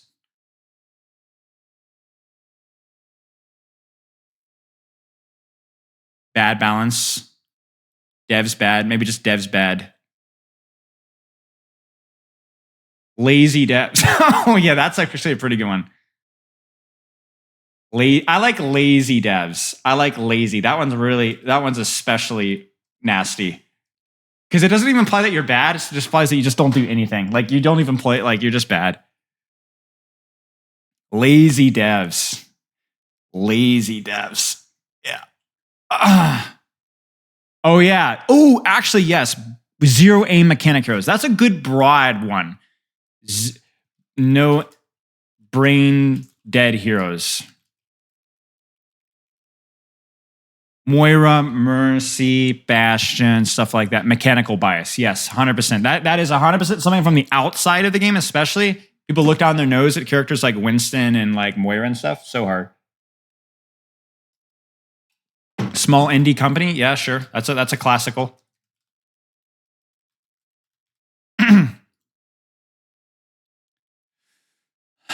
Double shield doesn't really apply anymore. Maps, I don't hear as much of a complaint. No bad pro scene. I would put that until the recent hype because everyone's flipping their lid over the recent stuff. So whether it's deserved or not, UI is worse than Overwatch 1. I heard that one a lot more earlier. I don't hear that one as much anymore, but maybe I've just not been listening. But yeah, people definitely complained about the UI earlier. And to be fair, it was legitimate, but I haven't heard that as much recently. Yeah, the beta UI was a mess. I agree.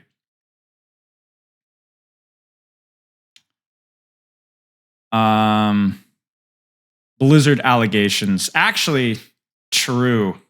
Blizzard allegations. Even though it wasn't even like the people involved with Overwatch, they still fall in the same category, to my knowledge anyway. It gets lumped into the Overwatch crew. Bobby Kotick falls into the Blizzard allegations, I think, for me, even though it's not necessarily correlated, but he's gone anyway.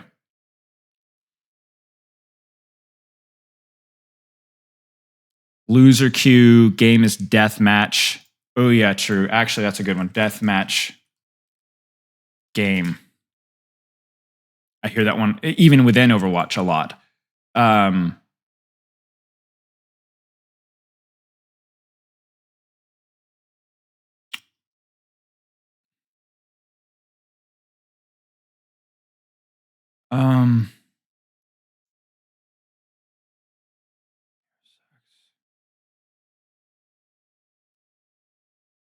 Removed Overwatch 1 features. I hear this one all the time.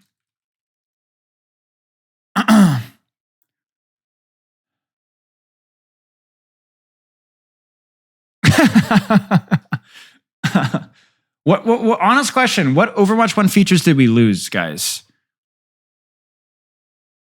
2 CP, loot boxes, on fire, then they gave it back. Cards, that's true. Looking for group, that's true. Borders, which they then kind of gave back. Yeah, they removed a lot of like cosmetic stuff. They removed cosmetic stuff, which I think was really stupid. I don't understand why anybody would think it would be a good idea to remove cosmetic stuff. That was one of the most baffling things to me. Do you guys remember? Is it still okay? Honest question. Is the King of the Hill between rounds counter still the crappy version? I can't even remember. I blocked it from my brain. The lack of rank display.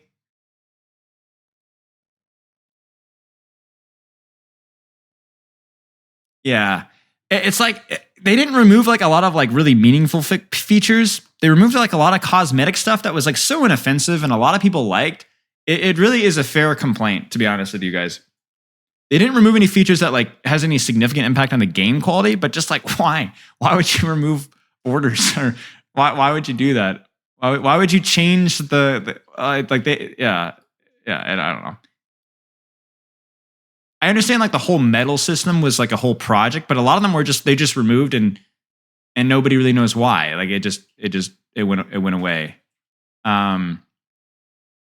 Like On Fire is another one, right? Like that was just fun. Like it didn't do anything, but it was fun and it was gone. And you know,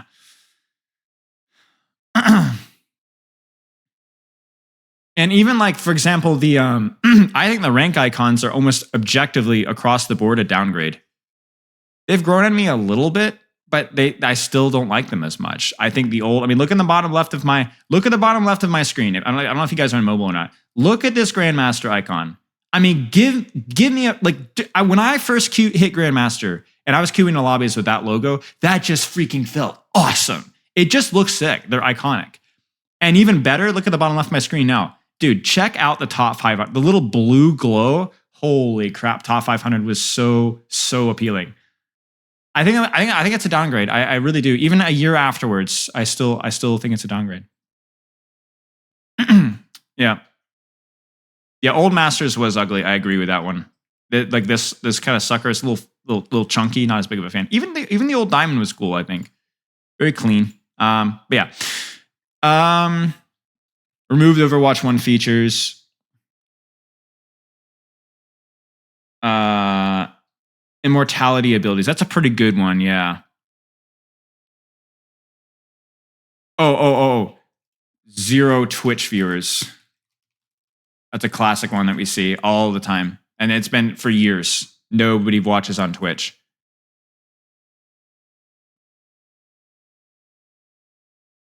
Yeah, I agree, Ralph. It feels like it felt like it was one of those things that they're trying to make the game feel new and bright, but like, yeah, I think it was like one of those fundamentally flawed things where it's like we have to make it also feel new, but yeah. What are we using this for? I don't know. That'd just be a fun project, to be honest. Might do a video.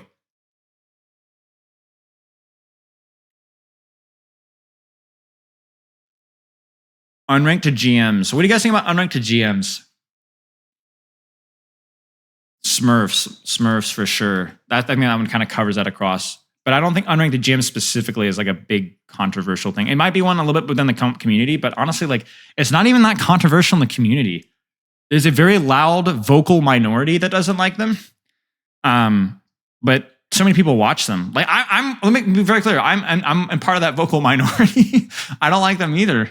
But you know, it's not like people are just kind of indifferent to be honest. You know, so it is what it is. Pro players not saying enough slurs. Too much glass in Colosseo. You're hilarious. Casual game and game for tryhards. Should we just put casual game? Yeah, I definitely think casual game. Because it definitely visually has this idea that like CS:GO is for serious players, and Overwatch players are like, they're playing their little cartoon games with Moira and Reinhardt and stuff. We're doing Overwatch 2 hate bingo. What do you guys think? I think this is really good. I think we nailed it. I think we're good here. I don't think there's anything major that we left out here. Yeah, I've heard the opposite complaint as well. True.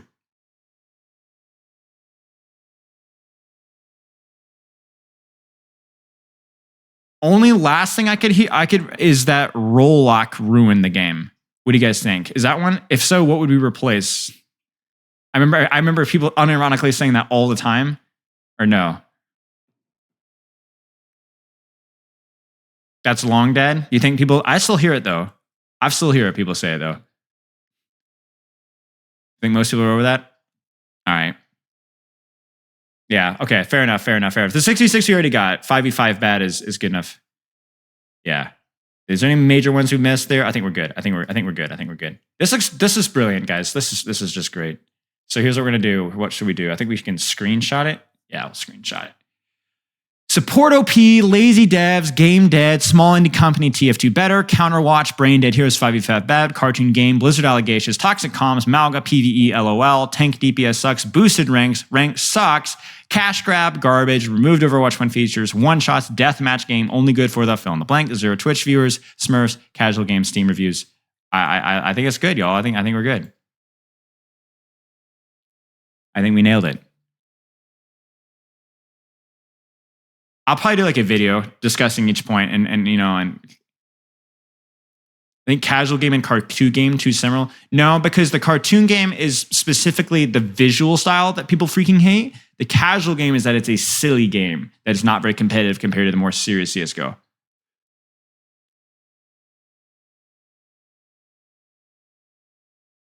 Yeah, that's true, Alexa. See if you get a bingo. Maybe. All right, let's screenshot this and save it. Maybe we'll do a video with it. It'll be fun.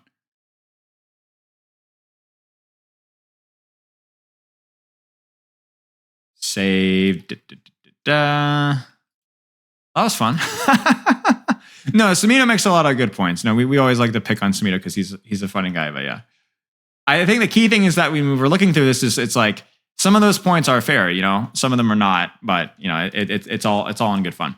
Maybe that'll be a good discussion point as well. When I make the video. Yo, what's up, Rag? I played OW1, and I watched a few videos last night, and the added visual clutter was insane. I seriously had no idea what was going on. Glad to be an OW2 player. Yeah, I think if nothing else, having 2 fewer players in the field really helped.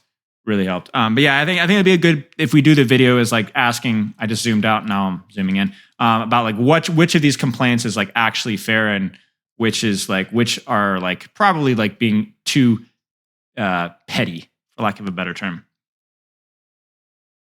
Okay, ask Spilo. Yeah, let's keep going here. I watched your Mamba mindset video, and one thing is in mind. How much do you think someone's mental performance in an activity video game is hardwired in their nature? I say this because I noticed that some players across many different games get hundreds of thousands of hours and never really get anywhere. I haven't watched dozens of guides, followed the principles as close as possible. It just doesn't click for me.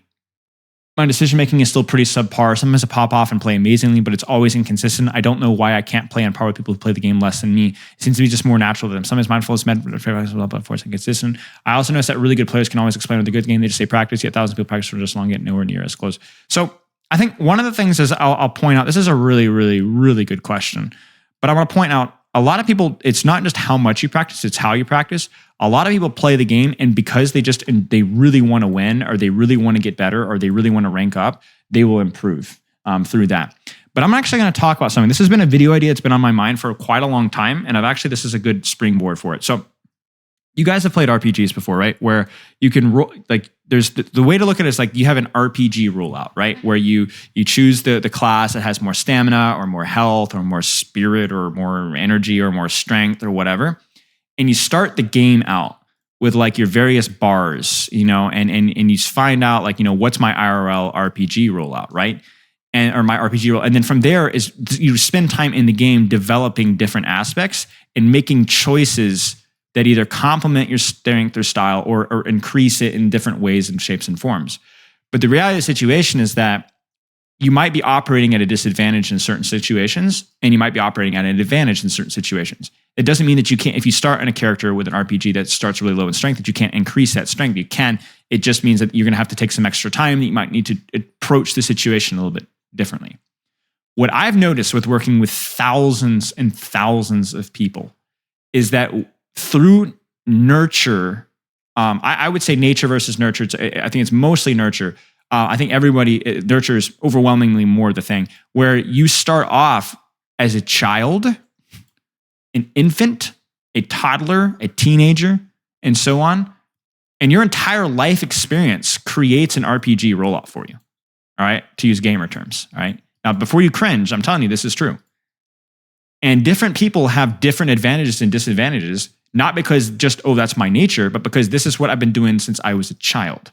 From my school experiences, my family life, various experiences have led me to be more competitive mindset, to be less competitive mindset, to have an easier time focus, to be better under pressure, to be worse under pressure. And when you apply that to Overwatch, you look at... It took several weeks for me to start showing improvement. Yes. Right, Spilo? Changing your mindset isn't fast, and there's a moment of negative reinforcement, if that makes sense. Yes. Also, growth is non-linear. It is. It's non-linear. The key thing is that when you play into Overwatch, not only do you have a propensity, different people, for learning different skill sets easier. Maybe you're more attuned to learning a character that's more game sense related or more mechanical related, or you have more satisfaction about the mechanical propensities or not. I don't know. Maybe you're good at all of them. Maybe you're just not that good at games. You ever know that? Like, oh, I'm just not that good at games. You ever ask yourself why? Why are you not that good at games? I'm not just that good at video games. Is it you just never really enjoyed them playing much as a kid? So you don't have like the problem-solving mindset when it comes to video games? Do you just not care as much? Is your reaction speed just physiologically a tiny bit slower? Do you not enjoy applying yourself to puzzles? And if you do enjoy applying yourself to puzzles, why? And for me, I can literally track. I grew up in a very sports-oriented household because my dad got us into sports from a very young age. And my dad always emphasized hard work and almost never complimented my physical attributes. Like he never said, wow, you're fast, or you hit really hard, or you throw the ball really accurately. He always complimented my work ethic. He always put an emphasis on work ethic and working hard and being smart. And so I spent my entire life as a kid, always putting a lot of emphasis on being a hard worker and thinking. And it's kind of funny because I was actually always a really fast kid. But my dad never complimented my speed, never, not once. And so I put a lot of emphasis on those things. And so what they do now is that affected my Overwatch growth, where I never really, I worked hard at my mechanics, but I always internally prioritized thinking problems through. And because I grew up in a big sports household and, I was very, not easy, but I had an easier time applying myself to video games because I was already in that competitive headspace and I was used to competing. Right? And so when I think about what are the skills that I developed growing up, my IRL RPG rollout of my childhood, I'm more competitive and more problem-solving mindseted than the average person. And many people that do well in video games are probably going to fall into that category. Or they're going to have some sort of scenario in their life that pushed them there. And you might not have that IRL RPG role. The problem is that you might really want to be good at video games. And you can. You just need to understand that you're starting from here. And some people are starting from here.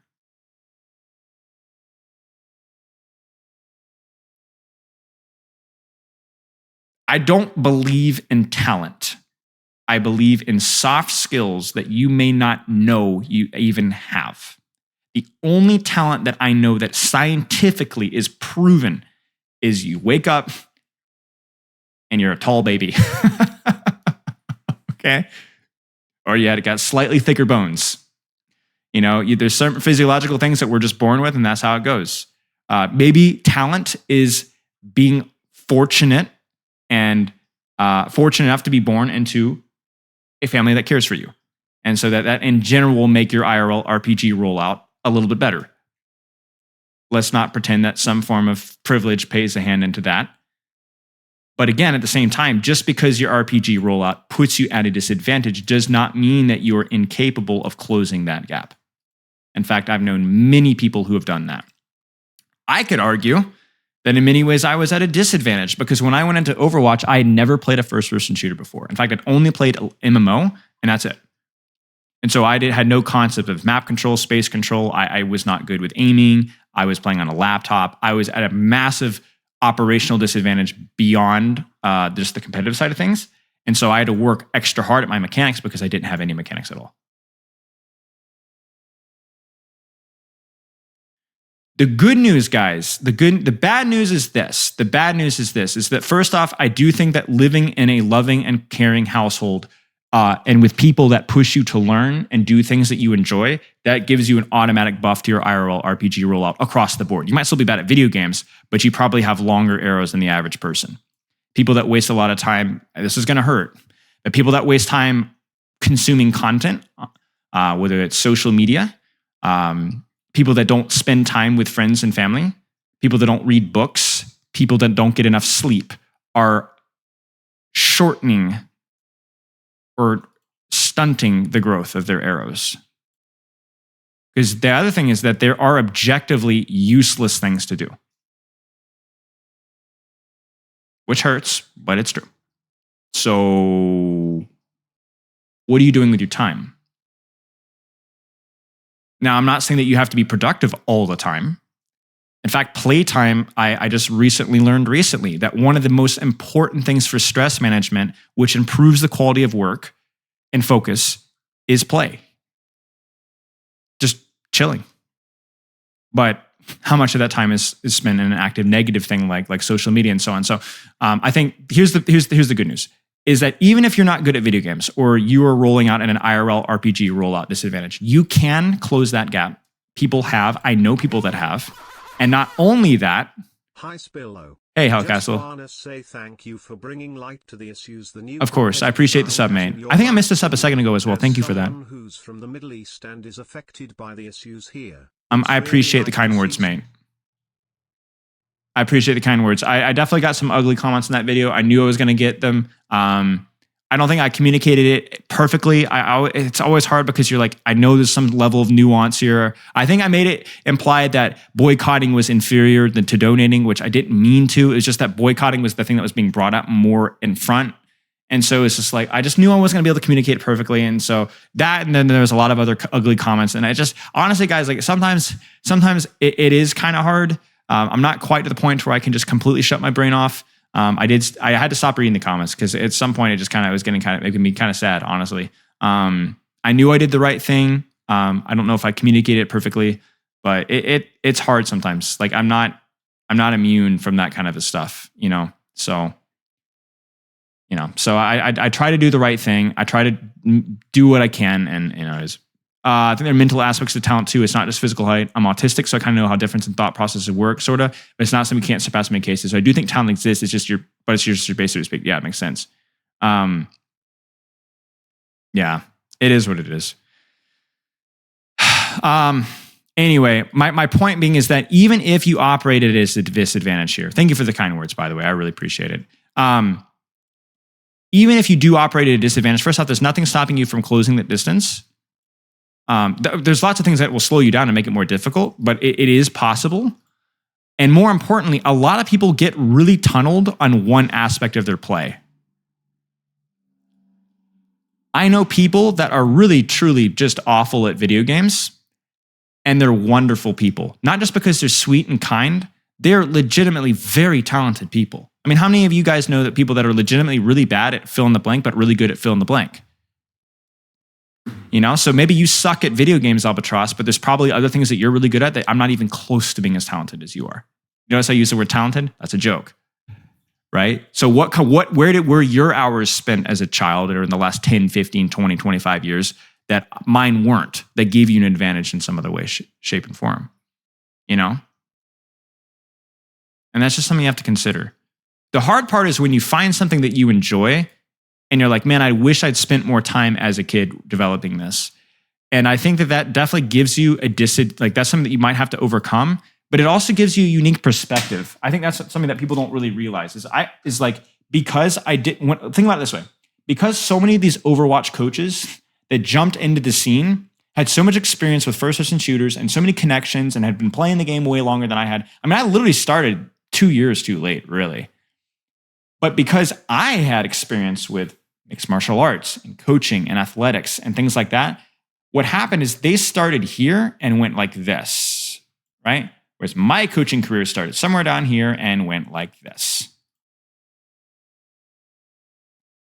And I know that's not exactly the example that you're looking for here, but maybe your learning is nonlinear. Maybe it's about finding the way that you're approaching the game, and something will click. The opportunity will present itself. You'll figure it out. And then because you have all these other things that in your back of your talent box, you'll pop off. Or maybe you'll go, you know what, maybe just video games taking it super, super seriously isn't for me. And I'm going to, I don't enjoy that process of applying myself and grinding it as much, and I'm going to move on, right? I mean, if you look at really anybody who's ever been the best at anything, you can almost always track some sort of soft skills that they developed along the way that allow them to succeed. Not even necessarily that they've been doing it since they were 4 years old. They might not have been. Van Gogh, I don't think he was painting until he was like 30 or 40. I think he was pretty old when he started painting. I think he tried and failed a lot of things. There's a lot to be said for range. So again, whenever I talk about these IRL RPG rules, I encourage you guys to apply yourself to something, even if you're not sure exactly where it's going to go, because you'd be shocked at the number of the value of soft skills, and not just the soft skills themselves, but this hard skill of applying yourself and learning.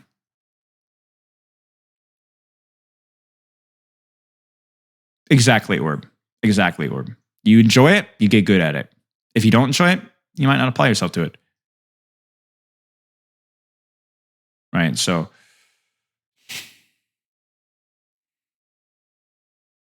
and the problem with questions like this is, even though it's a very, very interesting, it prompts a very interesting discussion, watching guides, following the principles, it doesn't click. Your problem might just be tilt or sleep, or you play too many heroes, or you don't warm up consistently, or you have a bad sensitivity. So I think that's where like coaching can be useful, because this sparks a good question, but for this individual person, the answer might be very individually based. The broad answer of, oh, maybe video games for you might not apply. It might just be simple as like, mate, your mouse is upside down. You know what I'm saying?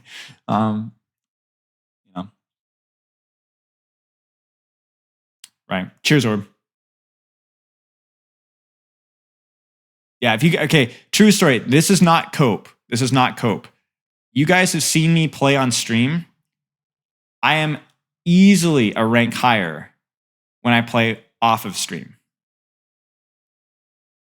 I remember this must have been like a month ago. I jumped into Patreon. We were like hanging out with patrons. This was on like a Sunday, I think. I wasn't streaming, so I woke up. I did some exercise, hung out with Pepper, and then we went and played quick play with a couple of the patrons. And I actually played pretty well. The problem is that I always play after I've been streaming or coaching for 5, 6, 7, 8, whatever, how many hours. So, I'm not saying anything. Gold on stream, plat off stream. I'm always violated. Off stream on my Malga Hogbean account. What's a good recommendation to someone with too high sensitivity? One of my friends said, tell them it's just less precise. Don't tell them it's bad for their wrist, because they won't care, because people don't care about their health. Tell them that it's going to hurt their aim, because it will.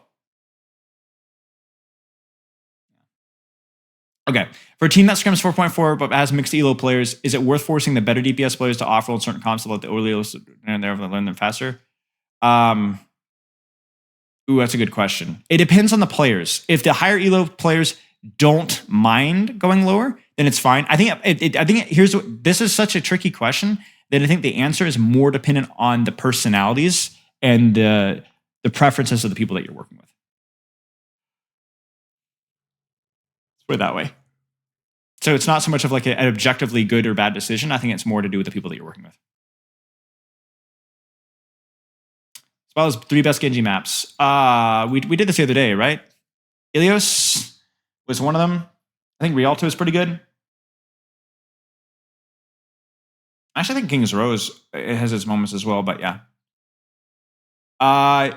No, I don't think Nugget Third needs a rework. It's not. I would say it's not even. It's maybe like.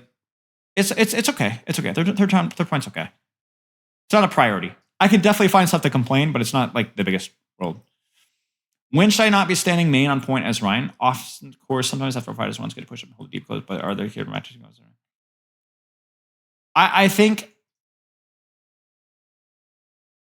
think less about the enemy comp. Think less about, is there a high ground or really great corner that I could push up and control? If the answer is yes, then you should probably try to control that. If it's more like there's nowhere like Gibraltar, like where am I going to really hold? Like you could clear high ground, but then on second point, maybe you just push card. Or if your team doesn't have anybody to push card or nobody's pushing card, then worry about card. So anywhere where there's a high ground or there's a choke to hold ahead of it, then get off the card. But if there is no choke to hold, no clear, juicy, chunky location to hold, then don't worry about it. Think more selfishly. If there isn't a huge advantage to you pushing up because of what the map provides, is very open, or it's awkward for you to get there, then don't worry about it. But generally pushing up forward and controlling spaces right is generally the case. Most of the time, that's going to be good. Lexa, holy crap. You just dropped it on me. When would you do the hashtag of scope into okay, I actually have to make a note of something really quick. Give me 1 second. When would you do the hashtag of scope and unscope or unscope and scope for higher DPS? I was expecting top 5 yesterday. They really do it way more than me. I should get the habit of doing as well. Often most do it for bursting down tanks. I win some of these no close ball makes sense to me. I don't know if doing the combo is worth it anymore to try and get a one-shot and squish this. You need to lead the hand 2 headshots, and that just seems unreliable with the hip fire, especially for anything but point blank. If you have a mercy pocket, it seems a lot better again, since the hip fire only needs to be a body shot then. Or having a friend coach Ash knows every time I scope did. But while it is 3 different times, I should be worried about ammo conservation. Okay, so let's talk about this. You ask a long question, you're gonna get a long answer. Because you ask good questions, Lexa. Long questions, but good questions. And if I don't have something to complain about, then I'm gonna spontaneously combust. So I need something to complain about, and it just so happens to be you. Don't take it personally. It's not like I freaking hate you or anything. I do kind of freaking hate you, actually. No, don't say, oh, thank you. I freaking hate you. Okay, let's talk about this. Thank you, LGDex. I appreciate it for emphasizing that point for me. Okay, so let's talk about the Ash. Now, I know right now that I'm probably going to miss some tiny little detail that some GM Ash OTP is going to be shrieking at me about, but I don't give a frick. Let's talk about this. What Lex is referring to is the fact that you could do this. Okay? Why is my latency 250? I have no freaking idea. Or you could do, okay, I can't do this with 250 latency. What? Why? I don't know why it's doing that. Try this again.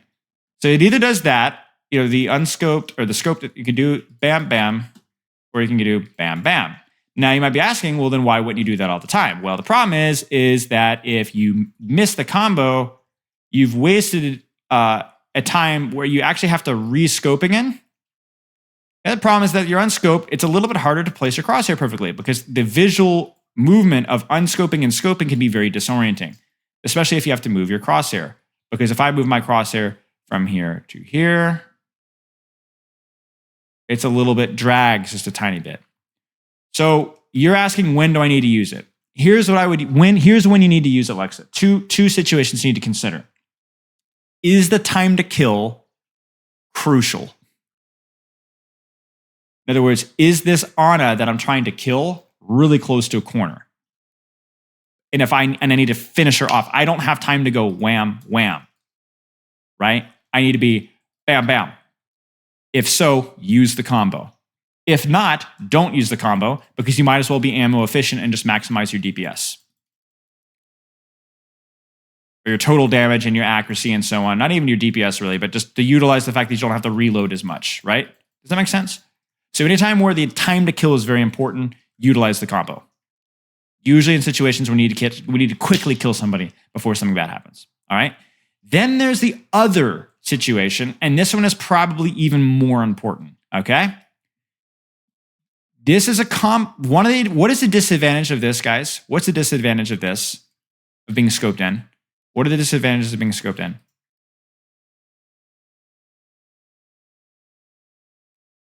Big head, slow movement, lower field of view, can't see as much, easier to shoot. So when I'm being dove by a Genji Tracer, or I'm being dove by a Doomfist, or a Sombra, or a Reaper, or a Kiriko, I do not want to stay scoped in. I die. And yet, if I want to get a quick kill, and I don't just want to be like,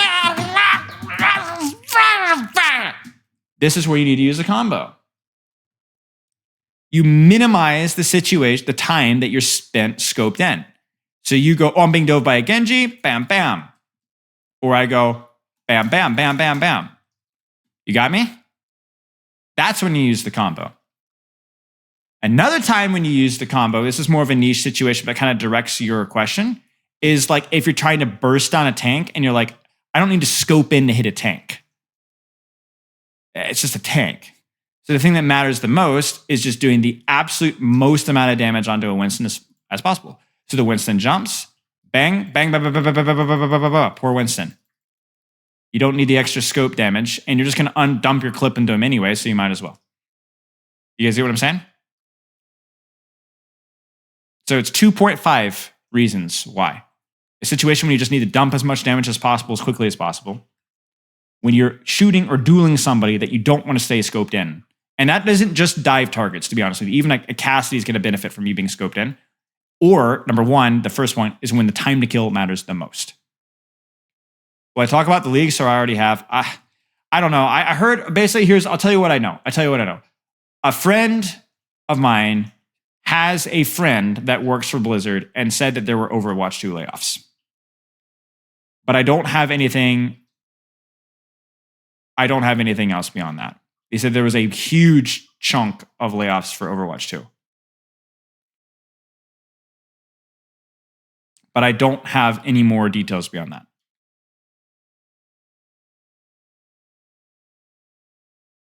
Overwatch Cavalry said something about it? Okay. Can you link it?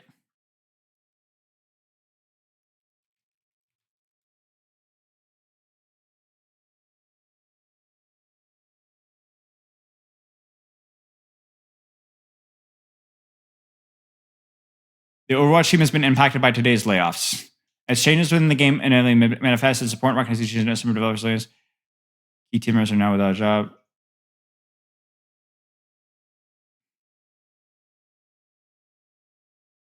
Okay, yeah. So there you go.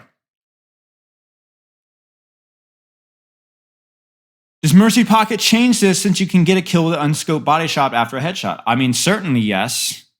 But yeah, I mean, obviously going to the layoffs, yeah, it's very sad. I don't know what the full deal is. I don't know. There's nothing that I could say that hasn't already been said. You know what I'm saying? So.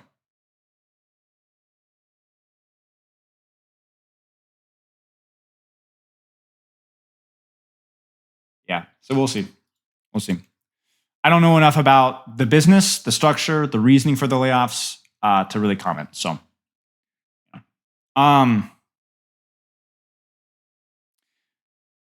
with a Mercy Pocket, yes, because the time to kill of scoped into unscoped is meaningless because a damage boosted. Wait, no, it doesn't, does it? Wait, it does it? It doesn't. It's 195 damage, right? Yeah, they changed that a long time ago. So yeah, I mean, you'd still do the combo because the time to kill is still there. I think duplicates jobs are a big thing. I heard that as well, but I don't know how true that is. Like I said, I really don't know. I don't like commenting on things I really don't know. But with Mercy, you can headshot plus unscope body shot. So yeah, do that. Time to kill is still the same, but now you're more forgiven, like with actually hitting a body shot versus a headshot. Yeah, so there you go. You can even do things like body shot, scoped, body shot. And I think with Mercy damage boost, that might get the kill. I think it's at least very close. There's lots of like meaningless, like there's so many little combos with Ashe that you need to worry about. That's like, it's not that huge a deal. One of the things that you might see with like some of the higher rank Ashes, why they do these combos a lot, is because in higher ranks, you're probably going to get punished for staying scoped in longer, not because you're easier to headshot, lower awareness, all that kind of stuff. So it's not just about time to kill there and like because it's superior DPS. It's just because they spend less time unaware. You know? Does that answer your question, Lexa?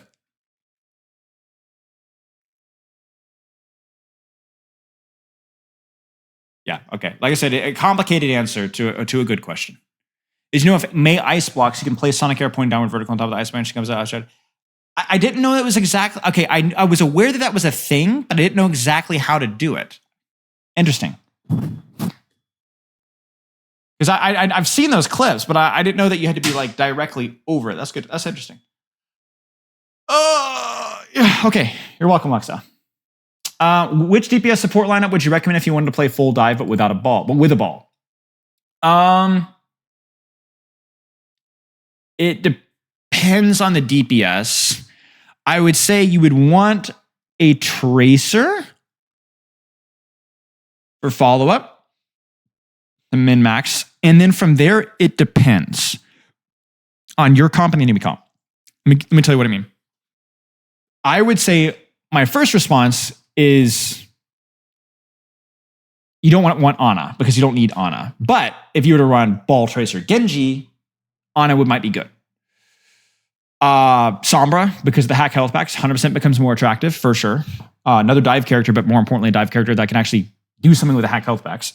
And then if you were to run Ball, Sombra, Tracer, you really wouldn't want to run Ana. You would want to lean more into Brig Zen. You would want to run into Kiri Lucio. You would want to lean into Zen Lucio, even on some maps, some situations. Kiriko, yeah, I mean, that's pretty much it right there. And then if you have a more pokey style DPS, like if you were to run like an Ashe, you could go Brig Zen again. You could go, you could still honestly go Kiri Lucio, depending on the situation, but yeah. And then if you had something that a DPS like an Echo or a Genji that would benefit from Nano, then you could lean into Ana Brig or Ana Lucio, or even Ana Kiriko in some maps. DVD, what do you want my thoughts on it? Or are you just like posting something funny in general?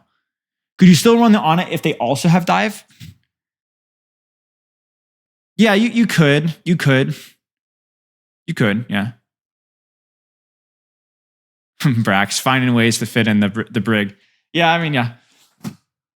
Lars, how to approach being a player that... oh, wait, I need to finish this question here. When would you play it over an Ashe hybrid comp? Usually swap the summer for getting no value in Ashe. More of the map, more of the map need to be composition if it's a very fragile comp. At this point, we're playing Ball, Summer Tracer, and it feels like a Winston dive without the Winston. Is it just worse? It's different. It's just different. When you play Ball, Summer Tracer, you have a lot of flexibility with your supports, right? You can unironically run things like Brig Zen and Zen Lucio and things like that. Zen Lucio would be really, really good into pokey comps. And then if they're running some form of dive, you go Brig Zen or something like that.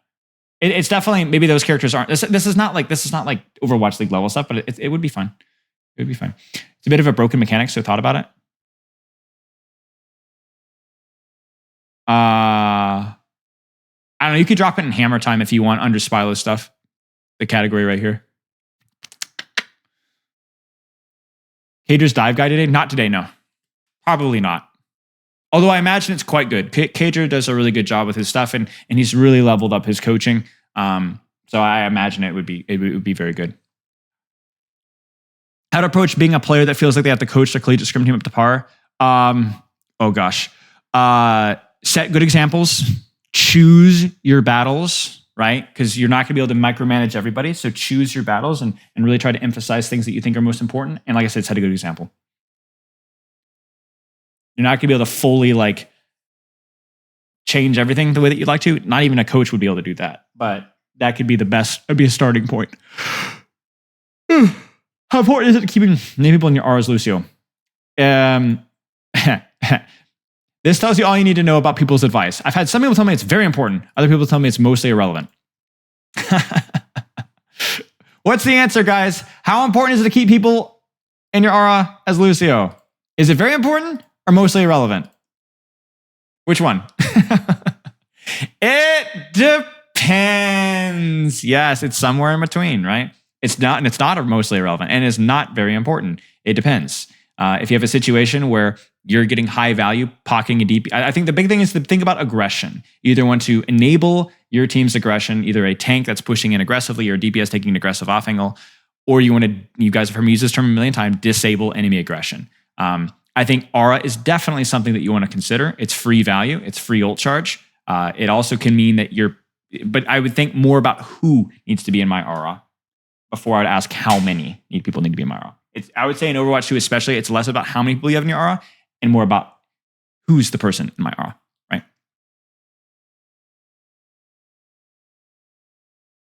Yeah.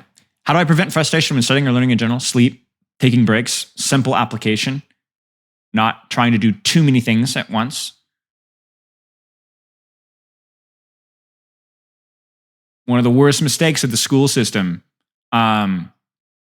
is too much, and it becomes more of a memorization without actually learning the concepts, whether it's history or science or mathematics. And so incremental development is the key term. Is allowing me to teach? Yeah, that goes without saying. What, you guys ever heard of have you guys ever heard of Saxon math? Ever heard of Saxon math textbooks? That'd be a fun segue. They're old. I don't know if anybody even uses them anymore. Anyway, so Saxon math textbooks uses something called incremental development. Kind of dull textbooks. Yeah, Tectris use them. Kind of dull textbooks. They get a lot of undue hate because the way that they actually teach math is really good, the system. A little dull, but really good. And what they do is they start you off with really, really basic stuff. And there's about 140 lessons per book. And every lesson introduces a new concept. Sometimes it's just a minor variation of something that you already know, or just it's not even a new concept, just like a tiny, tiny bump up. And then you go and you do your practice. You answer a couple of questions on that concept. And then you go and do your lesson, about 25 to 30 questions or problems. And most of them are old stuff. And they do the next lesson, and then it's more old stuff, but a couple of new things. And again, more old stuff and a couple of new things. And what it does is it literally does this. And you're going to be doing old problems the entire year. I remember there was a type of, I think it was teaching textbooks. There was another, because I used to tutor math. Maybe it might not have been teaching textbooks, but it was awful. Because what they did is they teach you a concept. You would grind the concept for about like a month, and then you would never do it again until like the finals. And kids forgot it every time. But what Saxon did right is, while it was very dry, you revisited the fundamentals, like you did incremental 1/2 step at a time over and over and over and over again. You physically could not forget how to do the old stuff. And so you actually really learn how to do the concepts really well. And that's exactly what you need to be considering here. Be very patient, be very focused, small steps, and keep revisiting the fundamentals. Do you think Team Korea would have been more successful with someone Soul and something with both Hanman and Fearless? Maybe. I think Team Korea had a lot of other issues than that. I'm honestly not too sure what the deal is, but potentially. Give me just a second, chat. Grimby, get down. Get down. He's snooping around the kitchen. Do something away from a screen. Yeah, that's good advice, Straight Rainbow. How to play Rhyme Brawl onto Ram Brawl. Go for the not. Wait, Vigil, we already reviewed this, didn't we? Yes, we did review this. Okay. For those of you that it was a private review, so I'll just give you guys a TLDR. Here's how you beat Ram. Shatter. Pen.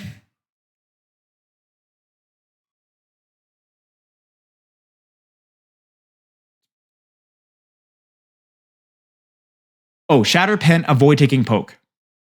Those are like the 3 fundamentals. You avoid taking poke so that you enter the brawl fights as much resources as you possibly can. He has almost very little counterplay to your shatter. Very little counterplay for your pen. And you actually have good counterplay for his ultimate. So just a quick short TLDR. What if I miss shatters and pens? Quit Overwatch. Immediately. I have hardcore ADHD. I want to get better. I'm trying to focus on one task like aim training or playing combat focus, but I just get bored, lost, and start off doing something else. Yes, small habits. Small habits. Small habits. The worst thing that you could do is I'm not going to go down this rabbit trail again. We'll keep it really simple. Misapplication of intensity. It is one of the biggest crimes in today's world. Whether it's people like Andrew Tate, whether it's people that are obsessed with fitness, or the fat phobic, or the overly body health positivity. Everything's a caricature, and for you, the last thing that you need is shut up, grind the game, or somebody to tell you that no, you don't need to focus at all, do whatever you want, because both are false. You need to take the tools that you've been given. ADHD has as many upsides as downsides. Maybe I'm being facetious by saying that, but I think don't look at it as an advantage that needs to be channeled in the right direction and controlled. For you, don't try to, I need to focus on aim train.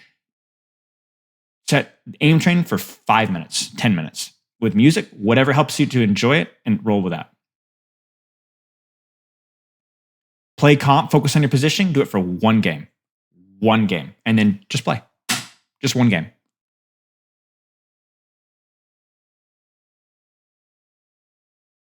1 game. Don't bite off more than you can chew. And keep doing that until it becomes a little bit more of a habit. I don't know enough about the physiological sides of ADHD, so I'm not going to comment on that.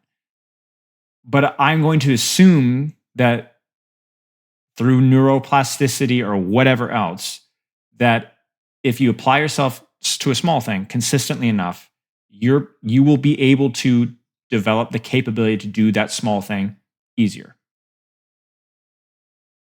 The 2-fight rule, right? Look at the 2-fight rule on my YouTube. But yeah, I'm going to assume that's the case.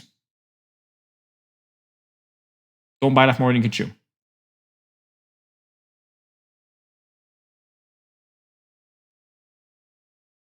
Why no Iliari on a dive comps? Iliari is terrible. Iliari cannot peel for her other support unless she's stacked on top of them, which means no map control. She also can't peel or support her other DPS without being on top of them, and Pylon is terrible at doing that. Her ultimate's terrible versus dive. She's just she's only good at anti-dive. She's awful at anything that demands any sort of mobility or range. Yeah, I know. I've known many people with autism who were through several diet and lifestyle changes were able to improve their symptoms significantly. So I know that ADHD and autism are not the same, but I do think that I think that, again, it kind of goes back to are you operating at a disadvantage? You probably, yeah. Let's not sit here and pretend, but there are ways to improve the experience, I think, 100%. And I think for the most part, it's about just, small changes that are sustainable, Physical therapy, yeah. Right, DVD, yeah. I've even heard that in a lot of times ADHD, sometimes it could be a hyperfixation as well. But yeah. I worked a lot with a lot of ADHD kids with mixed martial arts because everybody dumps the kids that have issues in mixed martial arts. That just seems to be the thing. And they get better. They get better. Does it fix the issue entirely? No, they can be very frenetic and intense, but that's not even necessarily a problem. They definitely were able to improve their ability to focus and, not just grit their teeth, but like it was more effortless to do those things with a lot of practice. Stefano, I would love to sit down with you and have a mental health rant. I would love for somebody inside the industry.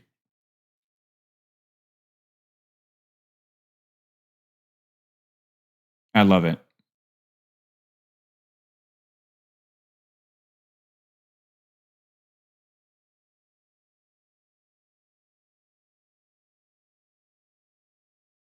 Yeah, I have a lot of takes on mental health, especially with children. We've talked about it. Actually, I had a whole video on it about a year ago. I was so bothered by something that I saw in my life experience that maybe another Stefano collab video. Yeah, maybe. Because I get really bothered by the first response for a lot of parents when it comes to ADHD and things like that with children. Really upsets me. But it is what it is. I understand it's hard for me to understand the line between this is not useful and it's just beyond my limits versus this is pushing my limits in a healthy way. Yeah, that's true. Okay. Will this make sense to have more micro-based goals for comp, more macro-based goals for scrimmages? Yeah, that would be helpful. I would say it's maybe less macro-based and more team-based, knowing your role in the composition and communication, whereas macro could definitely bleed more into ranked. Healthy gamer GG? Yeah, okay. It would depend. If you think that your team-wide goals are fine, then maybe you don't need to worry about it, right? I've definitely had times where I've given individual personal goals for players in scrims. That's very, very, very common. But yeah. Should this have been a tie? I think I know what this is. Is this... What?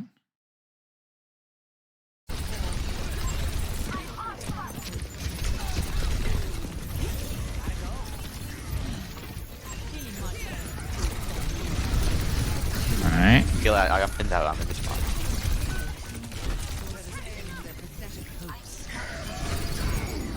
So let's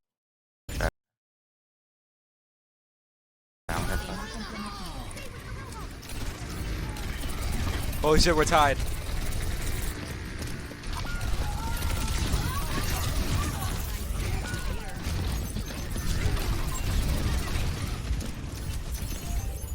Wait, that's a tie. Victory. What? Really? Isn't it, chat? Isn't it when you push the robot to cap? Isn't the most recent person to do it win the game? I swear that it is. It flips the lead, whoever caps it. Really? Yeah, it makes sense. It makes sense. It makes sense. Okay, at least it's consistent. Okay, then I must be misremembering. But yeah, no, it shouldn't be a tie. I agree that having a tie there makes no sense. If you win the last team fight, I think that like if you're the one to hold there, if you're the first person to get the lead, I think you should be rewarded. So yeah. Makes sense. I like it better that way. But I swear that I've heard, but I must be misremembering. Current take on the new hog. Yeah. When are you gonna get Simmer Jed for interviewing and coaching? That might be fun. Yeah, I'll keep. We'll put it on the list. We'll see. He's also super busy nowadays, so I'm not sure. What do you think of the Malga changes? Nope. No. Neutral changes. As bad. Obviously, making him weaker is a good fix, but they didn't really address many of the things and stuff like I've talked about. Like the armor nerf is just a thing that's actively negative. He needed the armor, and yeah. Okay, I'm actually gonna. We'll stop there for now because we got a few more questions, but we've made some progress. New hog kind of growing on me. I mean, you are a hog player, so if you're a hog player, and yeah, that's hog players will like new hog because it's very similar to old hog, just better. So the only thing I would say is that if you're an old hog player, you might miss the old right click. I think that's definitely unfortunate for sure. But yeah, have you looked at Hammertime for the day? Yeah. I think we did Hammertime.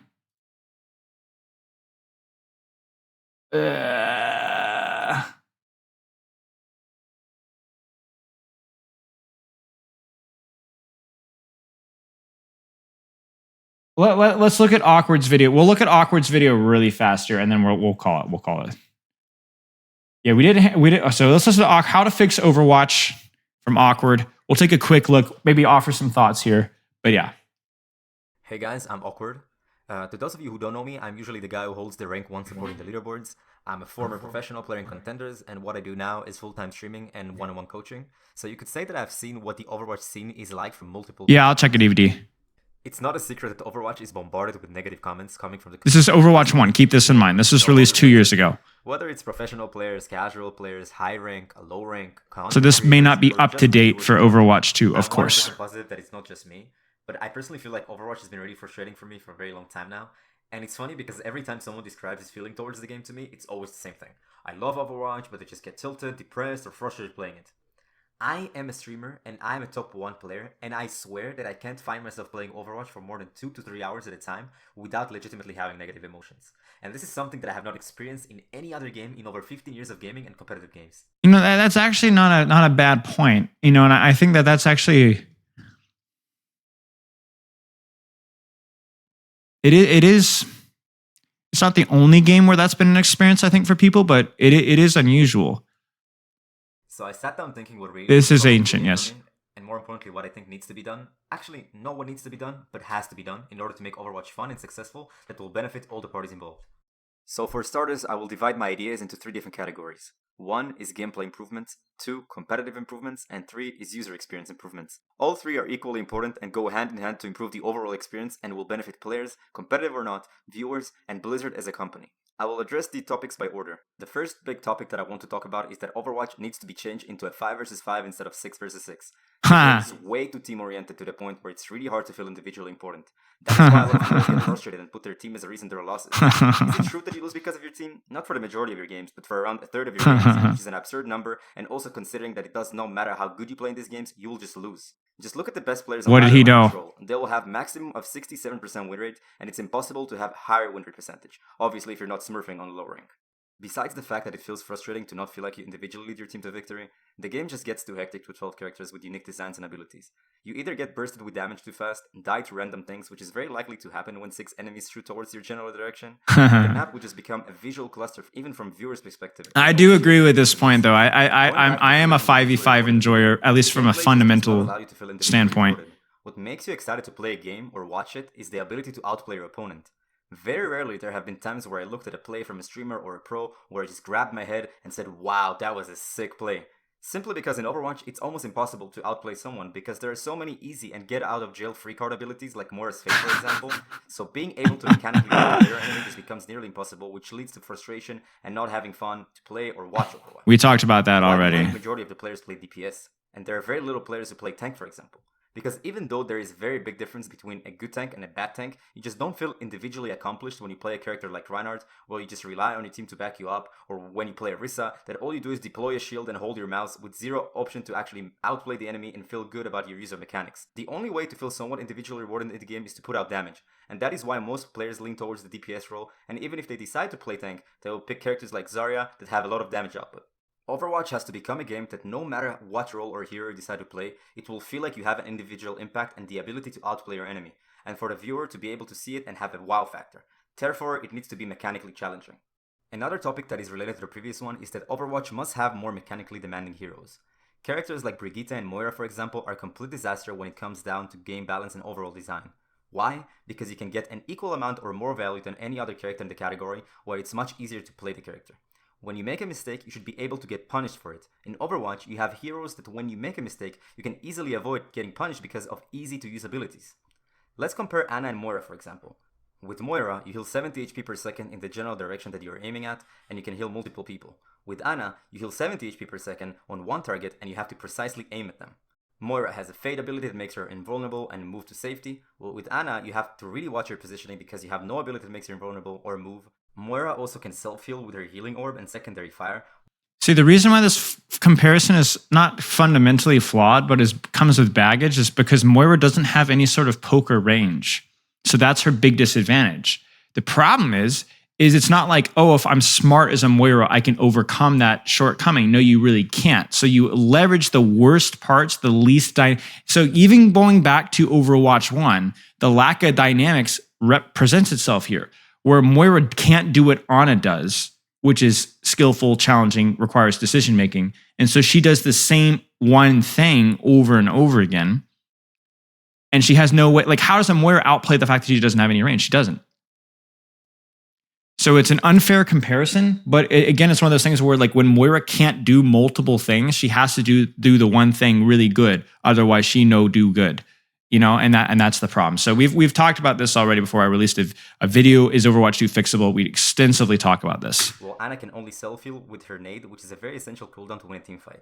And even then, because the question is like, if they're easy, like then why aren't there like 5 trillion Moira OTPs in top 500s? Because, you know, if at some point the hero limitations become so crass that you literally can't even play the character, at least to the highest level that you can, and that's the problem. That's where you throw it in comparison to Moira's orb, which just floats around and heals people in a somewhat big area. Also, it's very easy to get value with Moira's ultimate that makes you practically unkillable while damaging and healing everyone simultaneously. So with Moira, you get more heals, more damage, and less deaths, while it's much easier to fewer deaths. If the Overwatch He's not a native English speaker, but I like being an ass about it. People who are new to the game, you shouldn't make them have the same value or more than more mechanically demanding characters. When you maximize the skill ceiling of a mechanically demanding character, it should always have more value and feel more rewarding, and not the other way around like it currently is. Moving on to competitive improvements. Everybody has been asking it for the longest time now. Overwatch needs a hard MMR reset. Besides the fact that there are people who are legitimately boosted, there are players who have not played the game for years and still hold the MMR of what they once were. The same goes for people who off-roll. They still hold the MMR of their previous rank before roll queue. I don't find any logic with the way the system is right now. I don't know how much of an issue this is right now in Overwatch 2, because to my knowledge, the ranks are much more aggressive at resetting people. And if you play the game enough, it will find you the rank. So it's like you might ruin a couple of games, but like this has always felt like surely once the rank reset happens, everything will be fixed. And I just don't think it ever really fully fixes things. It might alleviate some pressure. It might slap some boosted trash cans back down again. But I've never really understood this being like the thing the game needs. I never understood that. You can get maximum of 3900 SR, yet you put in games with your previous season's MMR. For example, if you finish 4600 in season 26, you will. But this is not really super 4600 relevant games in season anymore. 27, even though you placed at 3900. So all that changed was the number, but not the true value. So what's the point? Now, there has been something that has been bothering me for years about a competitive system, and that is the 5k SR cap. Why is there a 5k SR cap when it's impossible to reach it? Yes, I know that it was achieved before, but that was back in Season 3 when the matchmaking system could be abused. After Season 3, no one came even remotely close to hitting 5k SR, let alone after Role Queue was introduced. Even hitting 4.7k is a crazy achievement and has been done by very few people. Going further becomes a pure coin flip. How come? Because of the SR difference between you and the other players. It has to put people who are extremely low rank on your team to compensate for the SR gap. So you could queue up as a 4700 player, for example, and have people who are 3800 on your team, when the enemy team could have 4 players for 4500. After 4700 SR, you get around 6 SR per win and lose between 15 to 22 SR depending on your MMR. So on average, you have to win 3 games to compensate for 1 loss, which makes it extremely unmotivating to play at high SR and indirectly encourages you to smurf. So my question is, why is there a 5? Doesn't that just match your win rate? Like it just says that the ceiling, it's harder and harder and harder to carry. So then you don't really go higher than 4.7. So I understand like it doesn't encourage people to smurf. It encourages people to really 4.7, at least at Overwatch 2 or Overwatch 1 was the ceiling, right? You hit 4.7, it's almost impossible to get higher than that. There's not enough players that are skilled to get higher than 4.7. So I understand the idea that having a ceiling that's essentially unreachable is kind of pointless. Like it should be like 4.7 or 4.8 or something like that, right? But saying that it's forcing people to smurf when in reality all it is forcing like it's matching your win rate. I don't understand that. 5k SR cap that the system does not allow you to come even remotely close to 5k in the first place. I just can't seem to find the logic. Personally, I would remove the SR cap and make it that both wins and losses will go up or down in the same value. Or at least make an incentive to play past rank 1. But the problem with that is that if you have, then what's stopping you from winning, right? And getting to 12,000 SR if the matchmaker isn't appropriately putting you with lower and lower ranked teammates. Maybe I'm missing his point, but... Just another minor thing that I want to add regarding the matchmaking system that really... And again, this is the problem with like this video is like, I like these points, but then this is like the high rank bias where it's like, this has nothing to do with like, oh, I enjoyed my game of Overwatch today. Why is that when I'm Grandmaster, I can't queue up with people out of the 350 SR range, yet every time I connect to a game, I have at least 2 players on my team who are outside of that range? I understand that the system could be easily abused with a high-low SR difference duo, but that just goes to show you that the matchmaking system needs a fundamental change. But that probably has to do more with player population, the game being forced to pull from lower ranks, but not wanting to enable that on purpose. Lastly, user experience improvements. 1. The game needs to become free to play. All successful FPS, MOBA, competitive games are free to play. The first and foremost priority is to always increase the player base because it pushes the whole ecosystem forward. You don't have to reinvent the wheel, just do what's proven to work and add your own twist to it, which is free to play with microtransactions in the game. Right now, the only microtransaction in the game is loot boxes, and you can get loot boxes by playing, or even you can buy the skins in the loot boxes for free. I personally have never cared about skins or loot boxes. I have around 2,000 of them because the skins have no real value since none of them are actually rare and gonna set me apart from the crowd. 2. Overall content. The fact that the game has had the same they did fix that, I guess. Recycled events for 4 years in a row speaks for itself. Oh, and let's not forget about the useless competitive points that they're only... You guys don't even remember the content. Of course you guys remember the content drop, but yeah, there was nothing there. Locked golden weapons. The game needs unique content to keep the player and the viewer base engaged. 3. Creator endorsement. There is a very big incentive to reward content creators in Overwatch since they are the main source of viewership and engagement in Overwatch. There is a very little content for content creators to go off, let alone monetize it. I think something like a creator code would be a good start and will benefit all parties. 4. In-game tournaments. Yes, I know it clashes with the Overwatch League, but there must be a solution. Third-party tournaments, especially with streamers in them, have shown solid viewership and engagement. How awesome would it be that each end of season there would be an in-game tournament full of teams who finished in the top 10? Obviously, don't leave it to the pinnacle of ladder and make that each rank will have his own tournament division ranging from bronze to 500. Oh, and make sure to give valuable prizes to top standings and not just bliss bucks to buy more copies of Overwatch. 5. Skins. As I stated before, personally, loot boxes and skins hold no value since anyone can get them. There has to be more content in the game that actually revolves around hitting achievements in the game. Skins for pro players, for example. Skins it's not for a bad idea, actually. And people who have hit certain achievements like hitting a certain combined rank, for example. 6. Compendium system. Even Now, just this is like the only time that I make a reference to another game. achievements, like silly achievements, you OW2 know? hosts one of the biggest esports tournament in the world each year, the International. The prize pool in the past years have exceeded $30 million. Now you ask yourself how? With a system that is called Compendium. Basically, you purchase a battle pass for the price of $10 to $45, which gives you unique cosmetics in the game. But the thing is, when you purchase it, some percentage of the money goes towards the prize pool of the International. So the casual players benefit from the unique skins and cosmetics in the game. The pro players benefit World from the bigger Cup prize pools. crowdfunding. And the creators of Dota benefit from the money that they receive from the casual players that bought the company. I feel like that has to be a good idea, but I don't know. Blizzard decided to do the same thing with Overwatch. In conclusion, Overwatch must go through fundamental changes in all aspects from gameplay to content if it wants to be a great I think that would be a game cool for idea. players. Up until now, it seems like the Overwatch team were very sure to deliver. Anyway, yeah, I mean, it's some good ideas. I think it doesn't really address why does Overwatch not feel as fun to play. I don't think it really addresses that necessarily outside of the game design stuff, but yeah, it's kind of funny some of the stuff that you talked about. But yeah, old video, fun ideas. DVD, we'll take a look at this clip really fast here. Like chat, the more people, like chat, the more people that like work out the little tricks that just beat ball, it's the worst. Like day by day, people just learn the more and more tricks.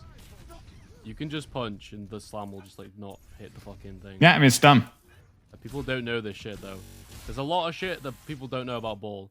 Like chat, you can't ever be body blocked by ball. If you tap crouch for one, like just tap crouch, you can walk through ball every time.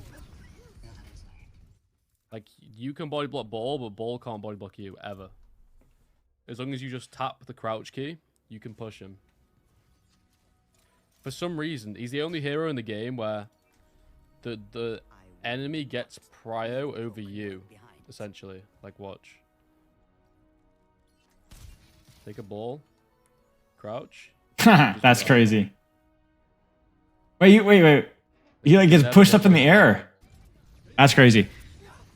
Yeah, I knew about the melee thing. Melee also cancels fireball. We talked about what ball needs. This is why we did the ball rework. It was not ball rework. It was okay. It was a ball rework. It was a lot of just quality of life changes, like stuff like that. Stuff like that is just like actually crazy. Like it should just not be in the game. I don't think there's any reason for that to be in the game. It doesn't really benefit anybody. It just makes it extremely frustrating to play for the people. And it's cringe. It's cringe. Let's host one of the most underrated players in the pro scene. Thank you, Brevany. I appreciate it. Let's host Slay. Chat, I'll be back on Saturday. Stay tuned. Loves and kisses. I'll see you guys in 2 days. Tell Slay I said hello. I'll see you guys in just a few days. Thank you for the subs and all that stuff. Spilo out.